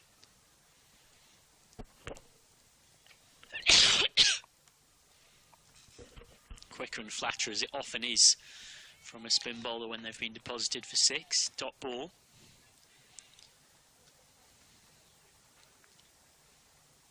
Lister, who might not have the gloves for Thunder, but is certainly making an impact with the bat. Smashes this one away. It could be 6 more, it could be out. Oh, it's nearly out. It would have been a fantastic catch. And instead it will be 2 more to the total. Running a good 25 yards around to her right. It's not George again, is it? It's Grace Potts out Pot, there. Is it? Had to make a lot of ground to even get there. And by the time she makes impact with it, is airborne. That would have been quite something. Not too far away. Just missed one that was down leg and clipped the pad on the way through. So end of the 9th over, 64 for 4. There's plenty happening out there. 9 runs off that. Highlight for Thunder being that 6. Great to see the kids in, having lovely, isn't it? a good time, young and old. T20 Razzmatazz double header and an AGM, of course, going on in the middle, so plenty going on for all things Lancashire cricket today. Good to see the youngsters having a good time, despite the dodgy weather at the beginning of the match. Yeah, we did lose about half an hour or so to a shower. That hasn't shortened the length of the game. There's always an hour inbuilt before you start losing overs, so very much still a full T20 contest right now. 64 for 4 off 9. So Thunder ahead of where they'd want to be. They are, as Alison Byrne points to me, using a comparison tool. High-tech biro. High-tech biro written in over by over. Is there a little tickle on that? Well, Sparks were up for it. It's given us a wide. Thunder are 10 runs ahead of where Sparks were at this stage, and they've lost a wicket fewer. Sparks were 54 for 5 off 9. Morris trying to use all of her experience here to marshal the run chase.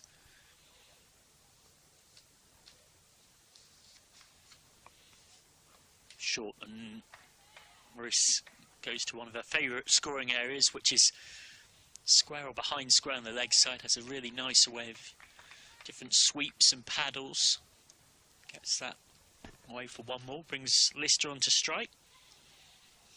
Lister, born in Elgin, turned 20 at the start of this season on the 8th of April, and has already hit 4 T20I half centuries for the Scots, a best of 68 not out. And what's as impressive is her strike rate. Gets that away through third. There's nobody behind square on the offside, so a big chase is needed. Be a pretty simple 2. Lister's strike rate for Scotland in T20 internationals, 139 per 100 balls. Which she doesn't hang around, does she? Which is pretty rapid going. It's just a tickle under 8.5 runs and over. That's a scoring rate. Plenty of fly. Lister looking to sweep against Davis. Davis, who picked up 3 wickets at Headingley on Monday in a proper low-scoring thriller when Sparks chased 81 to win off 11 overs. That's down leg. That will have to be rebowled, and it dribbles off Freeborn's pads, so they'll run 1-2. Every little helps. Eve Jones steering Sparks home with 26 not out. Before that, they beat the Sunrisers last Sunday, the 19th of May, and they beat Storm away on Wednesday, the 22nd of May. Pushes that one through.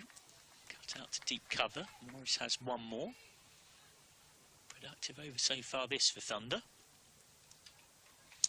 Yeah, they actually only need, as you can see on the screen, 4.94 and over, so this is enough actually from a Thunder perspective. 1s, 2s, the odd wide. Down the ground. Didn't quite time it perfectly, but timed it well enough to get 1. Good stop there to ensure it is no more than 1 from Jones.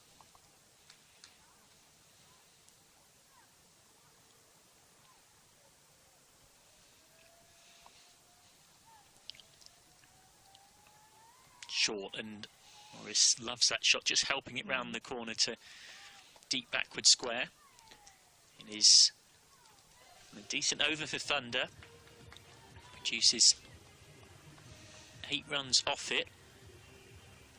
In fact, 9. 73 for 4 off 10 then. Just 49 to win off the last 10. And so long as these two can stay together, they'll be pretty confident of victory here, Thunder. Given the rate at which these two naturally score. Yeah, they don't need to take any undue risks at this point either, Michael, which is a big plus. I don't think Lister's going to change her style of play for anybody. If the ball's there to be hit, she'll hit it. And Morris seems quite happy playing for the 1s and 2s at the moment and building the score nicely.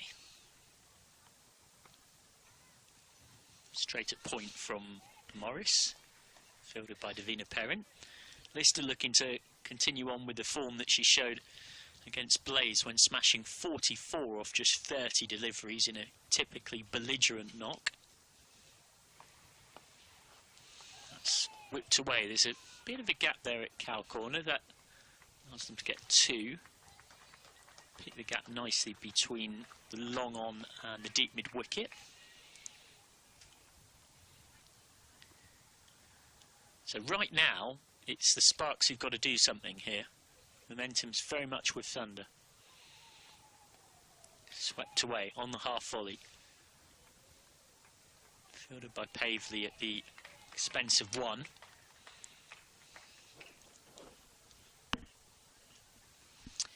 Yep, 46 runs to win. Still got 57 balls remaining. The equation does seem to be favouring Lancashire Thunder at the moment. Straight at mid-on. A rare dot ball. These two have ticked the score over really nicely. Remember that they came together with Thunder in a bit of a pickle at 52 for 4. They've counter-attacked nicely. That's down to long off. That will be one more. Right now it's Sparks who've got to find something. You just wonder quite where do they turn. Davis has got one more left. Haveley's got a couple left. George has bowled just one, of course, dealing with those injuries. Tempting flight. Morris frustrated to only hit it straight at mid-on. End of the 11th over. A nice tight over from Baker. She concedes just 4. 77 for 4 off 11. So they are 14 runs ahead of where Central Sparks were at this stage, and they've lost a wicket fewer. So his partnerships reflect this is almost the highest partnership of the innings so far. Lister's injected some good energy since coming to the crease, and right now the onus is on Sparks to find something. Katie George on. George picked up a wicket in her only over so far. She got Danny Collins' bowl with a perfect in-swinging Yorker. George very much battling on here, I think is the phrase. Yeah. You have to respect the courage. She's been in the wars slightly.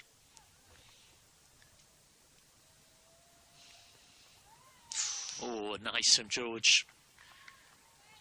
Really just slanted that across the right-hander, didn't she? It's a good pace as well. George Lister just re-rehearsing the shot she was intending to play. Trying to slash it away through that deep third, sort of deep backward point region. Short, mistimed, and is spooned just in front of mid-off and over the bowler George's head. That's a little bit of luck for Ailsa Lister. Yeah, she's a bit quicker than her run-up suggests, is George. She's sort of, you know, I don't think she's fully running in at her maximum pace. But a lot of that pace is coming out the arm and the shoulder. Shoulder, yeah, yeah. Zippy. Nice shot. Not the best ball, and Morris can just help it into that deep backward square leg area. Takes on the arm. There's a long old boundary out there, and there's nothing that Pavley can do to prevent the second. And there's a knowledgeable round of applause from Lancashire members right around the ground. Yeah, they can see that these two are running well together. Bit of hustle and bustle about them.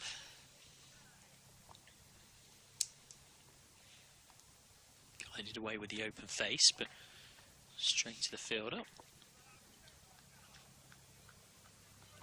Reminder, these two came together. The score on 52 for 4 midway through the 8th over. So they've pushed on nicely, but previous over went for 4. George is keeping it tight here. Sparks doing their best to exert some pressure. Cut away. Only half stopped by Perrin. A big chase out, a backward point needed. 2 more to the total. Wicket maybe just from a little bit of sun drying out and becoming better to bat on. Might be one of those types of scenarios. Yeah, the outfield does look a tiny bit quicker. Blue skies in front of me. Very nice.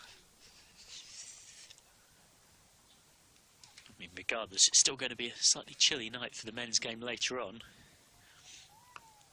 Definitely. That's pushed back to George. Very much the kind of pack your thermals type of day at the cricket. 5 off the over. Bring your picnic rug. So 12 overs gone, 82 for 4. Great credit to Sparks. You don't have 4 wins from 6 in the 50 over competition. Rachel Hay Flint Trophy, and 3 from 3 in this competition.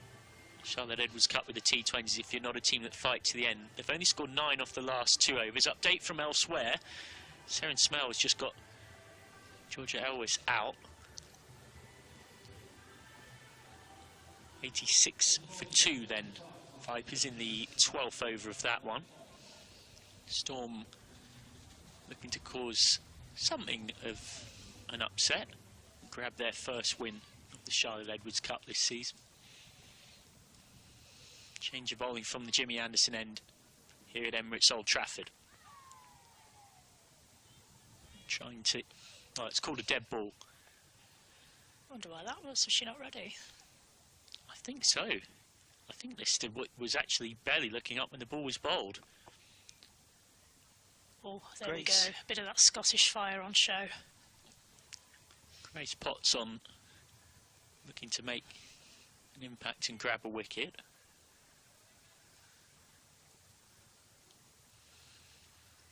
Pies have a bit of chat with somebody. So, all ready now. Dead ball called, of course, so everything that just happened counts for nothing. Potts to Lister, who can only find the inside edge. I think young Miss Lister had a bit of rush of blood to the head there. Something's gone on there. I'm very curious to find out what. We do not have stump microphones, I know. you should say, so do not be, do not take Thank our goodness. speculation as anything more than that. What we're sure was that Lister wasn't ready for the first attempted delivery of that over. She sat quite deep in her crease, now facing Potts. And has mistimed that through deep fine leg. Came off the inside edge. Thunder will take the 2 regardless. Interesting little jewel to keep an eye on here. And Lister is going to be aggressive. That is a natural game. She's only actually scored 5 off the last 8 deliveries that she's faced, which isn't a huge problem in and of itself, but started very aggressively. You can see that stance very deep in her crease, facing Potts and driving beautifully through extra cover. It's a good stop though, keeps it to 1. I know, weight's very Eve much Jones in forward, there. isn't it? You see it again from sideways on. Yeah, she's someone that works a lot, I know, with the Scottish coaches at international level on power hitting. Elsa Lister. See that back foot is very deep in the crease. Yeah. The front foot is only just the tiniest bit outside of it.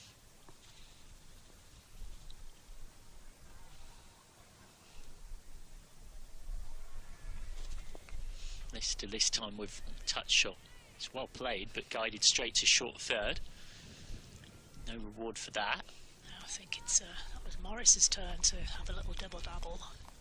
I beg your pardon, yes, that is Morris. Of course it is. Partnership building nicely here, up to 33, which doesn't sound like a lot, but in the context of a low-scoring game is very valuable.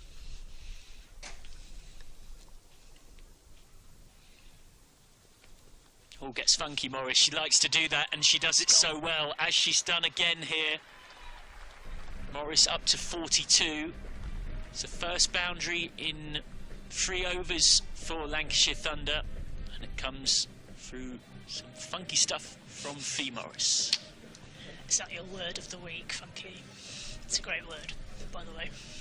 She makes that look very easy, and very few players even think to attempt it, never mind regularly pull it off in games. It's a bit of a party trick for Fee Morris. The way she manipulates the ball through fine leg off seam bowlers. She can do it through third as well too. Makes her a nightmare to bowl to. Yeah. This time Morris a touch more conventional, finding deep cover for a simple trotted single. Did need that boundary because yeah, there'd been a few tight overs in a row. The 11th over from Baker had gone for 4, the 12th over from George had gone for 5. That boundary means the over concedes 8, so 32 to win off 7 at 4.6 and over. 90 for 4 off 13. Morris and Lister will want to finish the job themselves, won't want to expose anyone else in the middle order to the pressure of the run chase. No, and rightly so.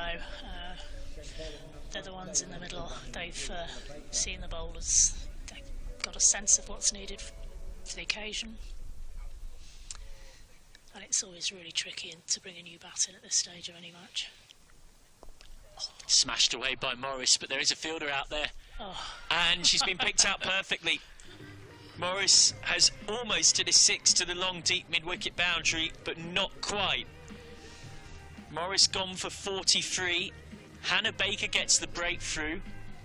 Yeah. And just as Lancashire Thunder were starting to look a touch more comfortable in the run chase, a dismissal that will strike a few nerves through the home dressing room. A good composed catch, 90 for 5.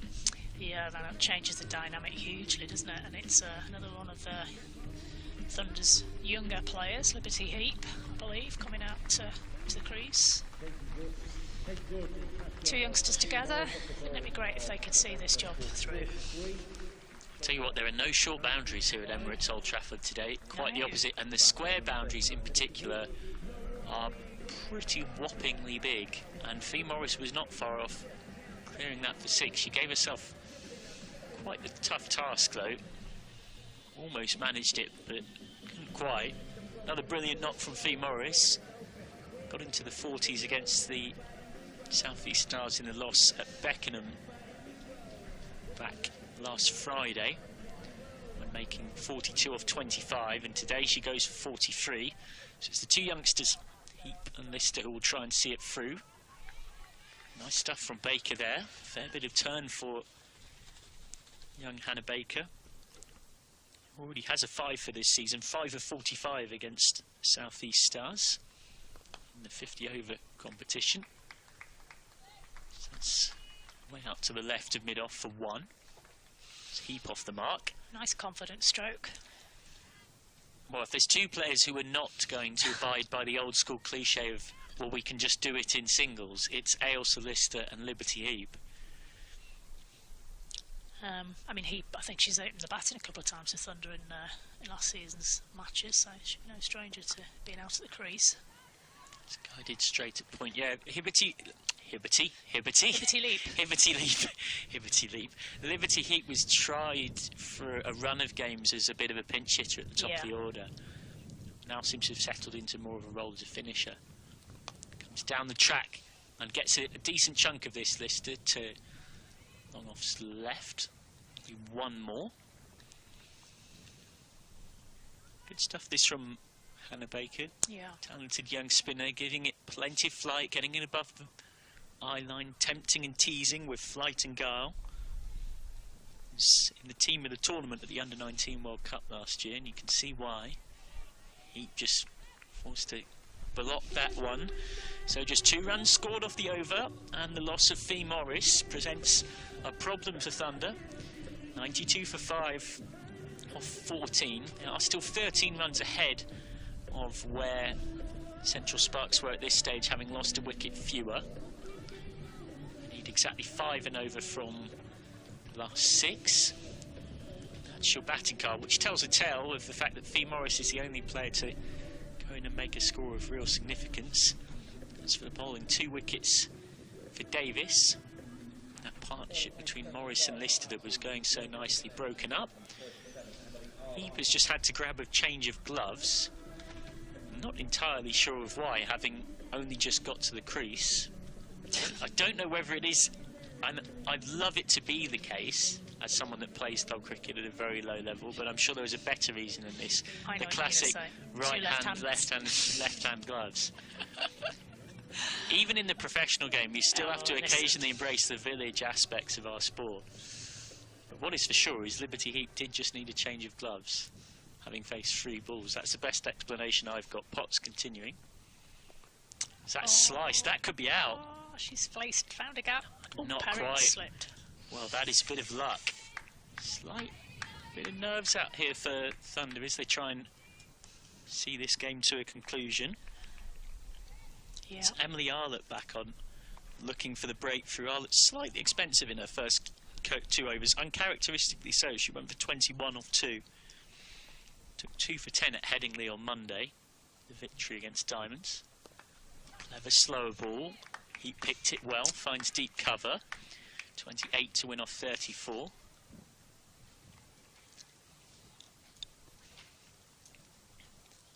Field changes now for Lister. deep set leg side field. Only short fine leg up on the onside. Lister just jams the ball into her foot off the inside edge. Elsewhere, Vipers 106 for 2 in the 15th over against Western Storm in Southampton. Georgia Adams and Freya Kemp at the crease.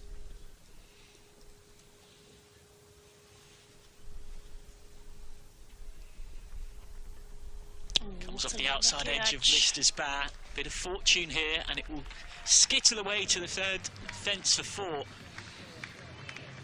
98 for 5. A little bit of luck for Lister. I don't think this is what she meant. It was more looking at a full-blooded cut shot than anything else.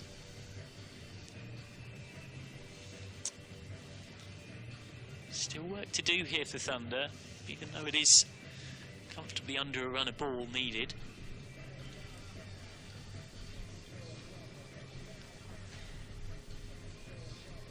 Yeah, difficult one for a fielding captain, isn't it, this one? 24 to win off 32 balls. You're going to cut off those boundaries, but, you know, these two are going to run for everything, so they've got to try and maintain a handle on the singles as well. So that's thudded into Lister's pad. Thunder looking to make it 2 wins from 2 in T20s between these regions. The only other meeting was almost a year ago today, May the 29th last year. Emma Lamb hit 64 as Thunder posted 155 for 6. Fee Morris with 36. Skied up by Lister, should be caught, and is caught by Freeborn. Another wicket goes down, and this run chase only gets nervier for Lancashire Thunder. And Lister, who had looked good in her characteristic aggressive nature, has to go. Skies one up. First wicket of the day for Arlott. Simple catch for Freeborn, 98 for 6. Yeah, makes life a bit more challenging for the Thunder team. Is this Norris coming out? Yeah, 24 Tara Norris. Now she can hit a ball. Again, this is someone who will, the default option will be to go after it. So Lister left frustrated there. She likes a nice strong hit over the bowler's head, does Norris? Yeah, it's very good in, you wouldn't say almost even a V, but a very straight V. Very straight hit, yeah. And it tends to be in a modern way with a cross bat, baseball style, as opposed to old school sort of traditional straight bat. Can be very destructive. Davis on the leggy, who's bowled well. Oh, that's a peach. Is there a little nick on that? Freeborn seemed to think so for a second. That's a couple of those he's turned down. One for each team. Sure, it doesn't work like that. No, but that's, in this case, that's what's happened. Yeah. He's had a couple of appeals of similar nature turned down, one for each team. That one pushed back, so 24 to win off 27. Nervous moments here for Thunder.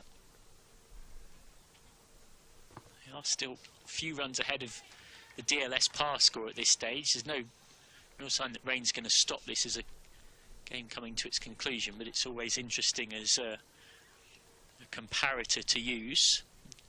DLS par score for 16 overs gone. And this chase with 6 wickets lost is 95. And 99 with 3 balls to spare.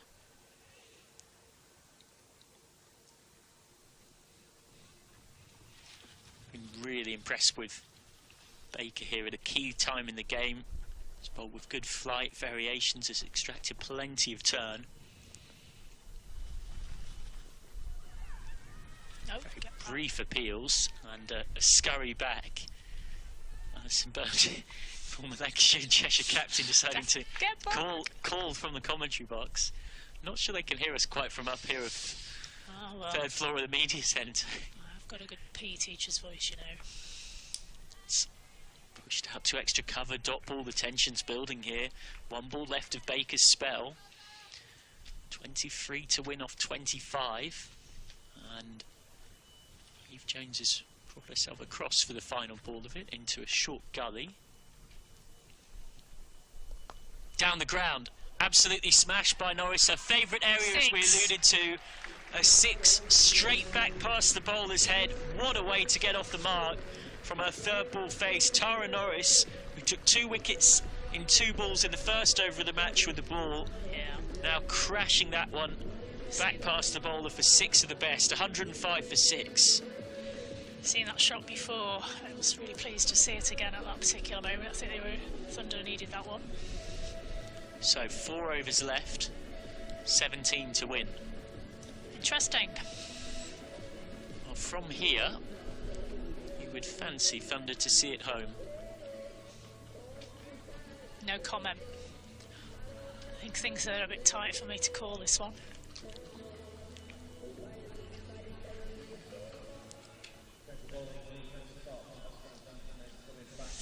Yeah, so everything to play for, as Michael's alluded to. 17 to win.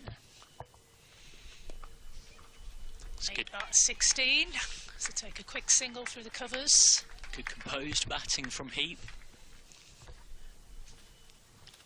Should be a batting team's game from here. But if live sport was always that predictable, then nobody would watch. And it wouldn't be the joy of the thing. Would be a really big win if Thunder can see this over the line.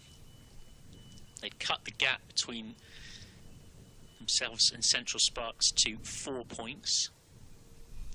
Would actually be down to 3 points if they get the bonus point. It's a big F at this point, I think. Turned away for one by Norris. Think of 2, there's no need to risk a run out at this stage. Yes, I must forgive, I don't know exactly what 1.25 times the run rate of what Sparks has made, but given how close this game's starting to get, I'd suspect that that has slipped out of the picture. Not that Lancashire Thunder will care much. A 4-point win would still be one heck of an important one. Short, and that kept low. A few have kept low from that Jimmy Anderson end. He was lucky that it wasn't one that kept low in such a way that it cost her a wicket. Good crowd in here now. AGM around the corner, and then Lancashire men getting their T20 campaign underway tonight against Durham. 7 o'clock start. Down the track, Heap, and absolutely smashes that at mid-off. It's well fielded by Georgia Davis. Yeah, that was a crucial save there, because there's nobody behind her. That would have been a certain 4 runs away under the members' pavilion there. Well, all credit to Central Sparks, exactly as we expected, given their impressive start this season. They've made Lancashire Thunder work really hard in this chase. That's a good strike again from the youngster. Sounded good off the bat. They'll want to, they won't get to. So 14 to win off 19. Really important over from Potts that has conceded just 3 from 5 so far. So, does Norris decide now's the time to try and go big again? Very deep set onside field. Slow ball. Oh, that's beaten everything. Very good over from Potts, wasn't it? Great execution of skills from Grace Potts. She concedes just 3. So 108 for 6 off 17. And 14 to win off the last 18. To guide you through it alongside Alison Byrne will be Scott Reed. Yeah, the crowd are loving this one. I mean, I asked for a close game early doors. I'm not so sure I want it now. My little heart's pounding in my chest here, Scott. The children in the front there are loving it. Why not? It's been a good contest, this, between 2 committed teams, both desperate for the win, for very different reasons. It felt at the halfway stage that this had the potential to be a game that could be pretty tight, and actually the Central Sparks they've bowled well, haven't they? Yeah, they have. They've kept themselves in the game here. Oh, that's hammered off the back foot through the offside. Doesn't reach the boundary. Heap comes back for 2. moves on to 7, and the score to 110 for 6. So the equation 12 off 17 is the target for Lancashire Thunder. Heap and Norris, the two batters here, trying to get Thunder to the winning feeling once again. That's in the air, it'll bounce short of mid-off, and they scamper through for a quick single. The throw comes in towards the bowler's end. Liberty she drops her bat as she tries to get back in, but she does get through for 1. George did well then to get a hand to that, because I think if she hadn't, there might have been another run on offer there. Mind you, having said that, you need to take your bat with you, I suppose, sometimes. 11 required from 16, Scott. Oh, kind of hold your nerve time, isn't it, really? It certainly is. And we're on Nelson. Were you a superstitious type as a to be honest, I never was, but okay. I thought I should mention it, since some people are. Well, that's hit up towards mid-off, was put down. Oh, she's dropped it.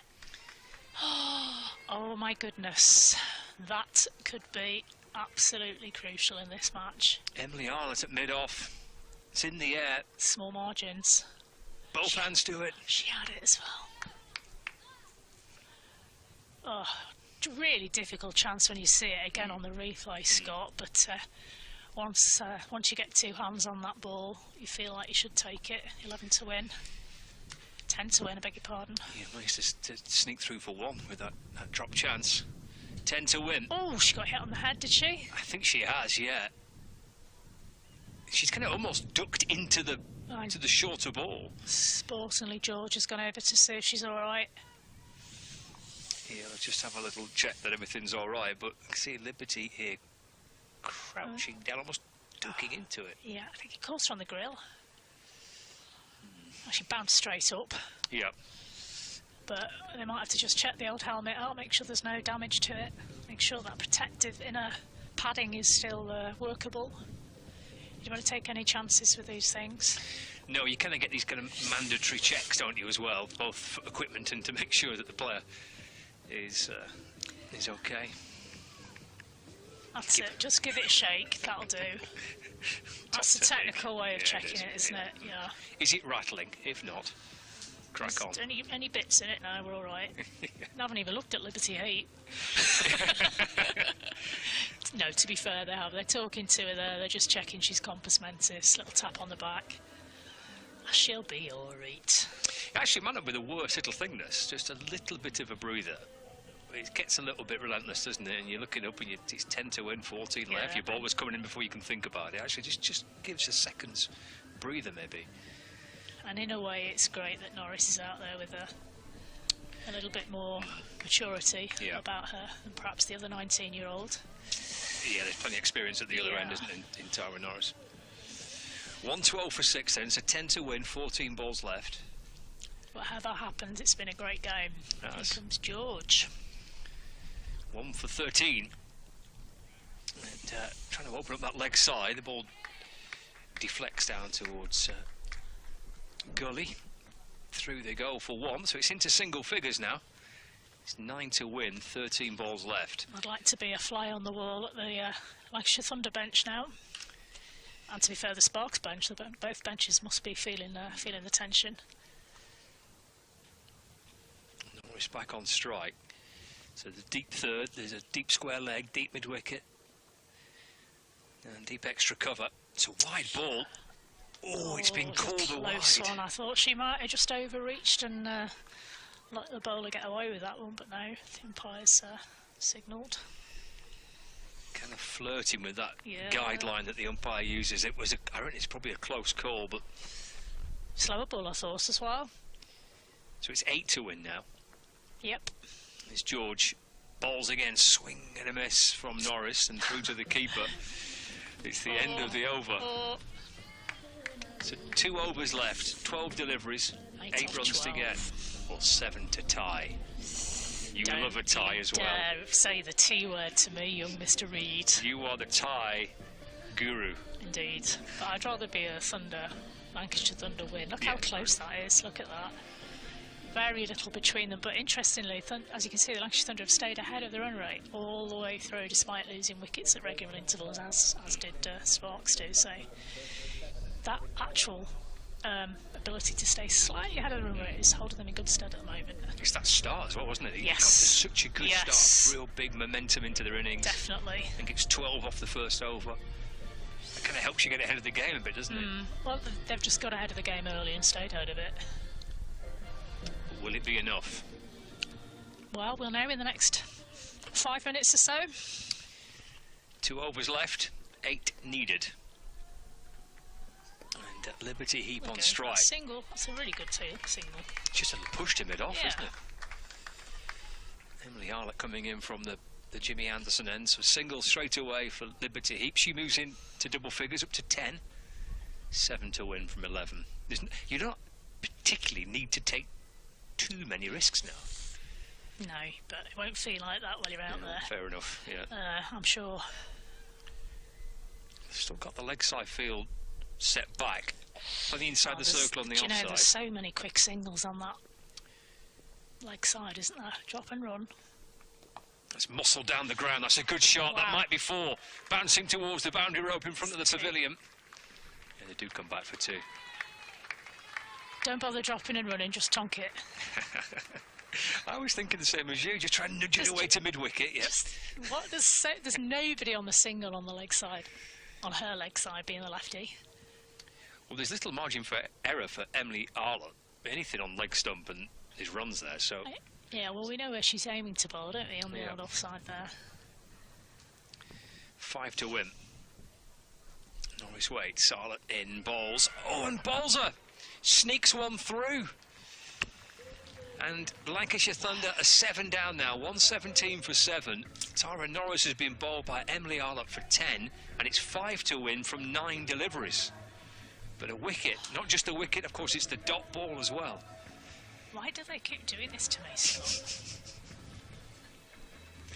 Just drop it and run. No. That's a good ball, I think, isn't it? She just rolled her fingers over the ball and just come back in a little bit. Tiny bit of rush of blood to the head there. I mean, you can't blame her because, you know, one good shot and you nearly won the match. You know, I can't blame her for doing that at all. And she is good at playing that straight drive over the bowler's head, but I think she perhaps just chose the wrong ball for that one. It's all right, Phoebe's here. She'll be fine, her and Hannah. It's all right. We're okay. Yeah, we're good. 117 for 7. She and Hannah Jones is like this little last wicket partnership to win a match earlier in the season. No worries. No problem. 5 of 9. I tell you what, Emily Arlott, to be fair, I mean, she didn't quite hit the previous ball right, did she? And she considered 2 off it, but it's a really good comeback delivery. Right, Phoebe Graham's on strike. Here's Arlott in. 5 from 9 is the equation. Oh, she's got a bottom edge. She's put it down towards the boundary. That's 4 of them. Thunder are almost there. I don't think she meant that, but we don't care. Phoebe Graham's little bottom edge. The ball bounces its way past the keeper's right, down towards the third boundary. And that's Thunder almost over the line. They're killing me. Because that could easily have just been, you know, bottom edged onto the stumps. On another day it would have been. It's one of those, isn't it? That's unlucky for Arlott. She has bowled well in this little spell. She took some tap early doors. 1 to win for Thunder. Oh. And that's picked up at short third. Of course, this is obviously going to be the hardest run of the game to achieve for 2 reasons: the pressure and the fact that there's no gaps in the field to take a quick single. Really, they're all in now, obviously. Yep, not a fielder outside the fielding circle. Yeah. There's a ring of fielders on the offside and 4 on the leg side, all tight in, all trying to save the 1. Final ball of the over, 1 needed to win. Phoebe Graham's on strike. She's done it. She's done it. Help down towards the fine leg boundary. Phoebe Graham rocks out into the middle and says, what's all the fuss about? I just hit 2 balls for 4. 2 fours, thank you very much. That'll make up for your drop catch, Phoebe. Well played. And Lancashire Thunder get to their winning target of 122 with 3 wickets remaining. And Phoebe Graham. She's not even smiling. That's the look of a very relieved player. Come on, you can smile now. There we go. And that's good for Liberty Heap as well. You know, to be at the end at a close match like that and to do your job like that. It's a great confidence boost for her, having been moved down the order, considerably down the order. And you can see what it means to the Thunder girls there. Yeah, well, it ends that little sequence of defeats. So they lost a couple on the spin, haven't they, in this competition over the weekend? A couple of away games. Fantastic. They've come back well today. Yeah. Ellie Threlkel would be a happy skipper. And if not, why not? Yeah, they like to make it harder for us to watch than is necessary at times, but when it's a good feeling. So well played, Lancashire Thunder and Central Sparks. I really enjoyed being able to watch this game with everybody. Yeah, we asked for a close game, we got one, and we got the Thunder win, so excellent. And the weather's picking up for the guys later on. What more could you want? Yes, we've done quite well to dodge most of the showers, haven't we? A little bit of a delay in the first innings of the match, but nothing that was too costly, and it's allowed us to have a full game and a good game, going down to the final few balls of the match. 3-wicket win for Lancashire Thunder. Of course, they reached finals day of this competition last year, so they've got happy memories in this format, T20 cricket. Last year they found ways to win games, and to be fair, they've done it again when it could have been a little bit nervy at the end. Phoebe Graham and Liberty Heat making sure that it was a job well done. So they got the joy of meeting the Blaze, I believe, on Sunday for the next match at home again. So they've got that confidence boost to take forward with them. And of course, Blaze will be pleased Sparks have had a loss, because they're vying for first place at the top of the table in the Charlotte Edwards Trophy. Happy days. Yeah, that's on Sunday here at 4 o'clock. We have another double header for you here on Lax TV and on the BBC Sport website now. And then playing on Sunday at 12 o'clock, and then from 4 PM, Thunder follow. And, so, yeah. As is the custom now in a lot of women's sports, actually, the girls are down on the boundary signing the youngsters' scorecards and 4 and 6 symbols. And I think we've got Mr. Michael McCann is going to be joined by Fee Morris any moment. Yep, I think we can just waiting for the go-ahead to head down to get some reaction from... She must be player of the match for me, Scott, do you think? Fee Morris? Well, let's see how she what she makes of this victory here for Thunder. Let's head down to Fee, who's with Fraser. Yeah, winning here by 3 wickets in the end. Fee Morris is with me, but my word, they put you through it, didn't they?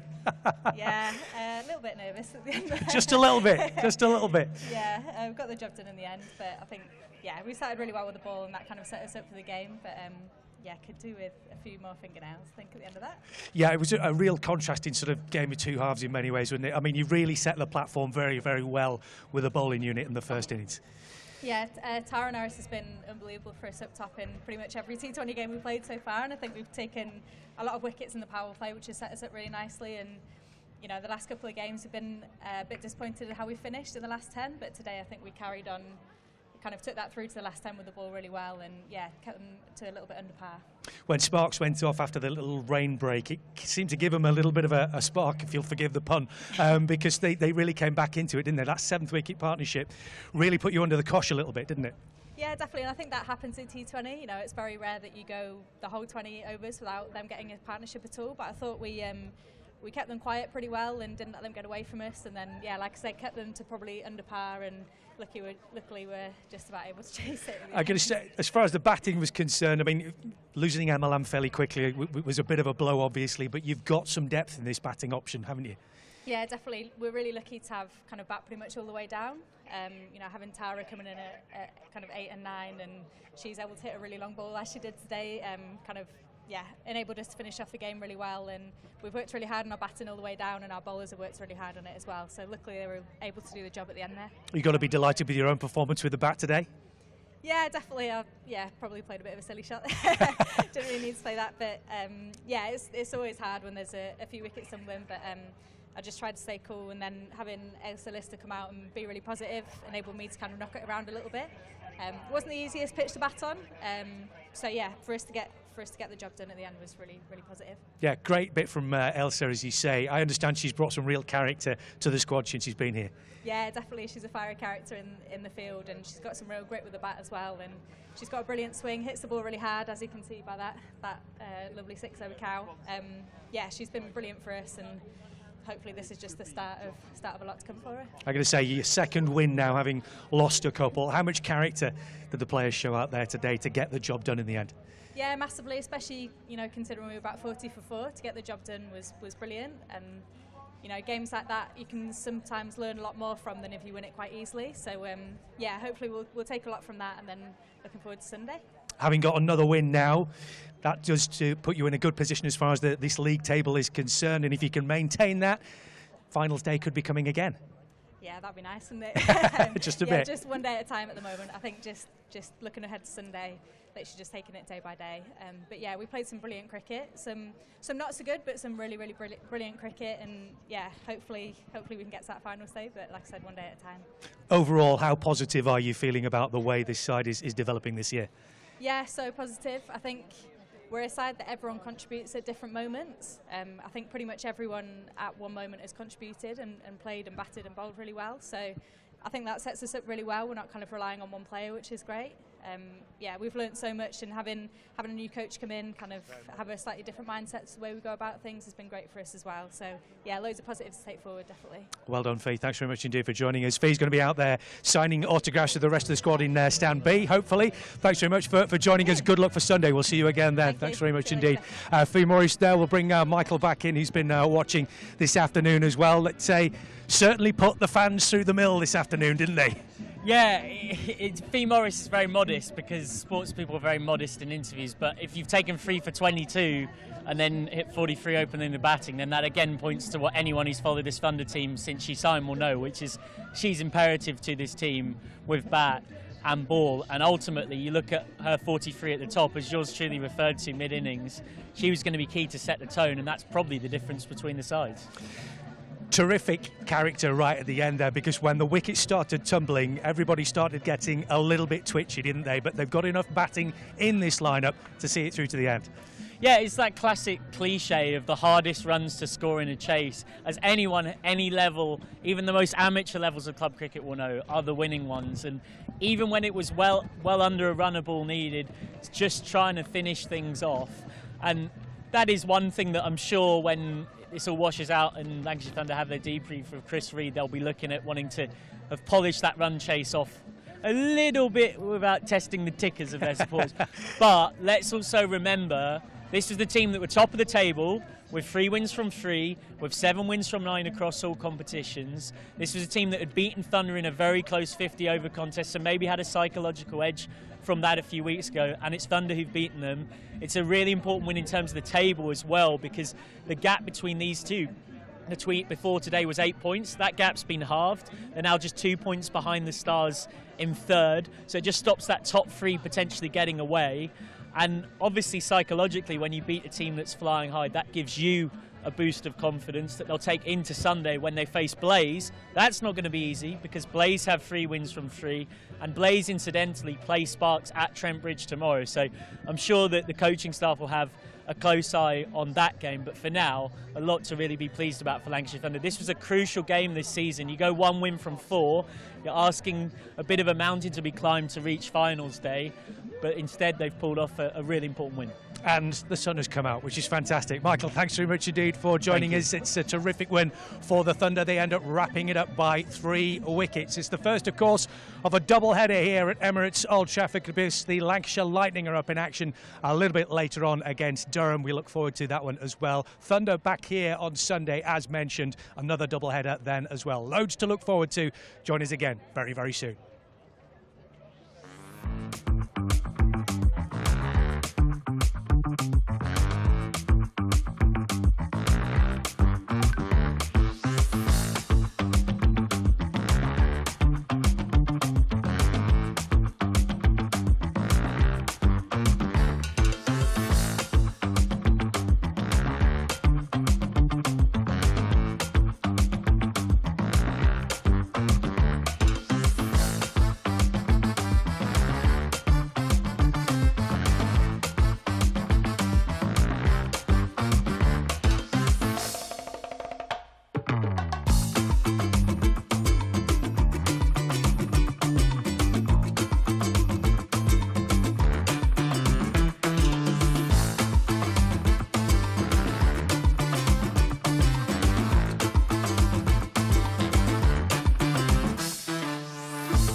1864. We were first class then, and we're first class now.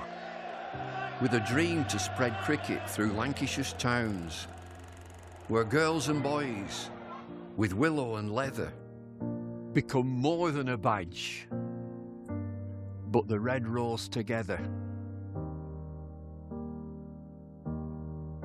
A club where more than legends are made, but friendships, obsessions, moments replayed on our screens, in our minds, in our hearts forever.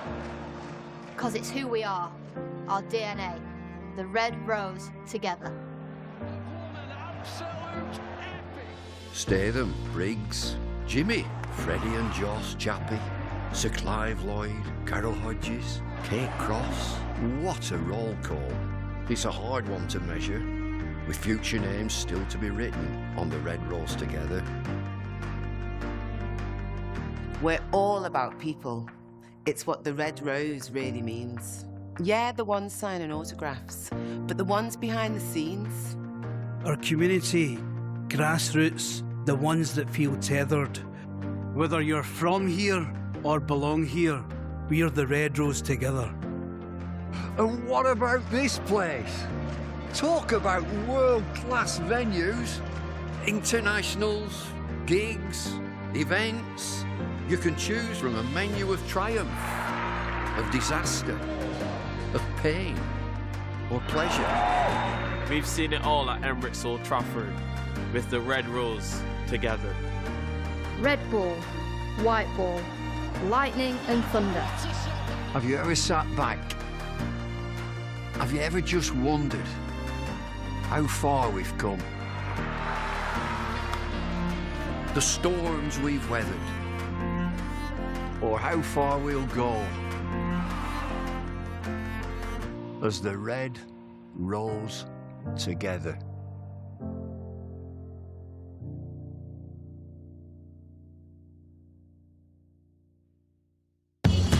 Welcome to Conrad Dubai. Here's your key. Thank you. Let me help you with the bags.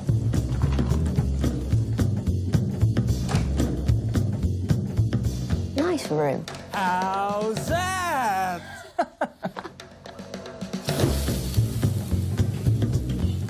How's that?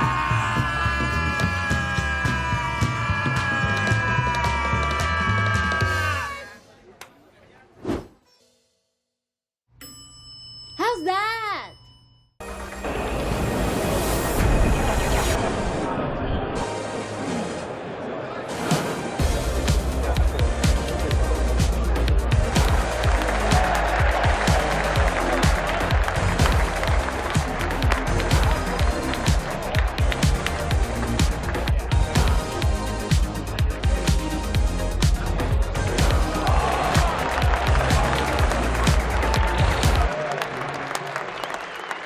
This is a call for hungry dreamers and hard-working self-believers. Success is down to more than just luck and talent. It's striving to be the best, breaking the boundaries and never giving up. Are you ready to become your best self? Are you ready to unlock your greatness? So what are you waiting for? This is Education Evolved. This is UA 92. Will these two stay out there after a drink? And that's a huge sip. over to the Hilton review system. 3 reds, no doubt at all. And up goes the finger. When it has to be absolutely plumb, it matters where you stay.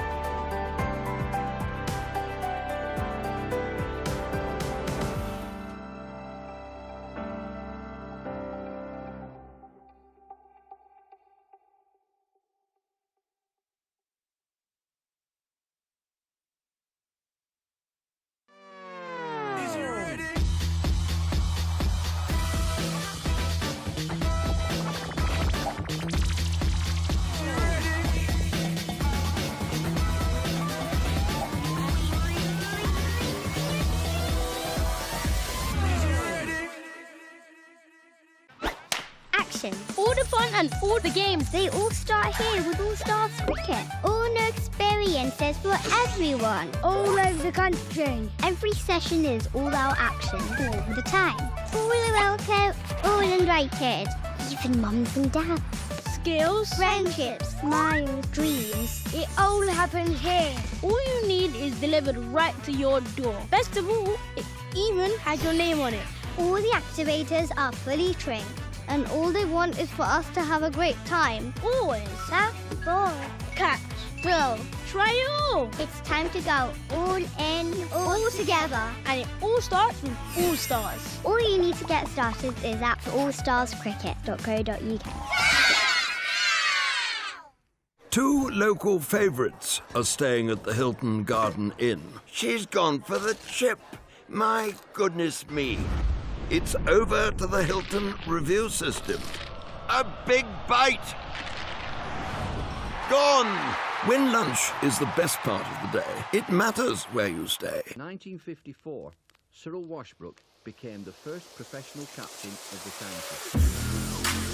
Lancashire have won a tremendous victory here. Indeed he has, and he's gracious. What a moment.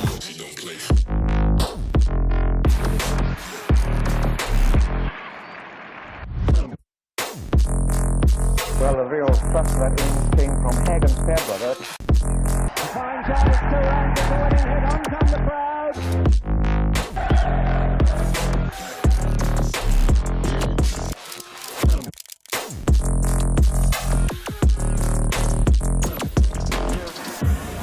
A really wonderful game of cricket.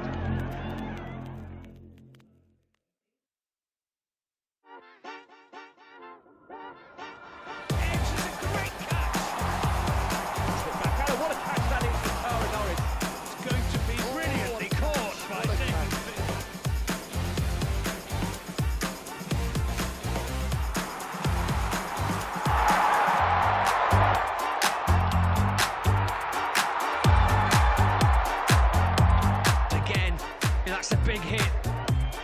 It's another monster hit for 6.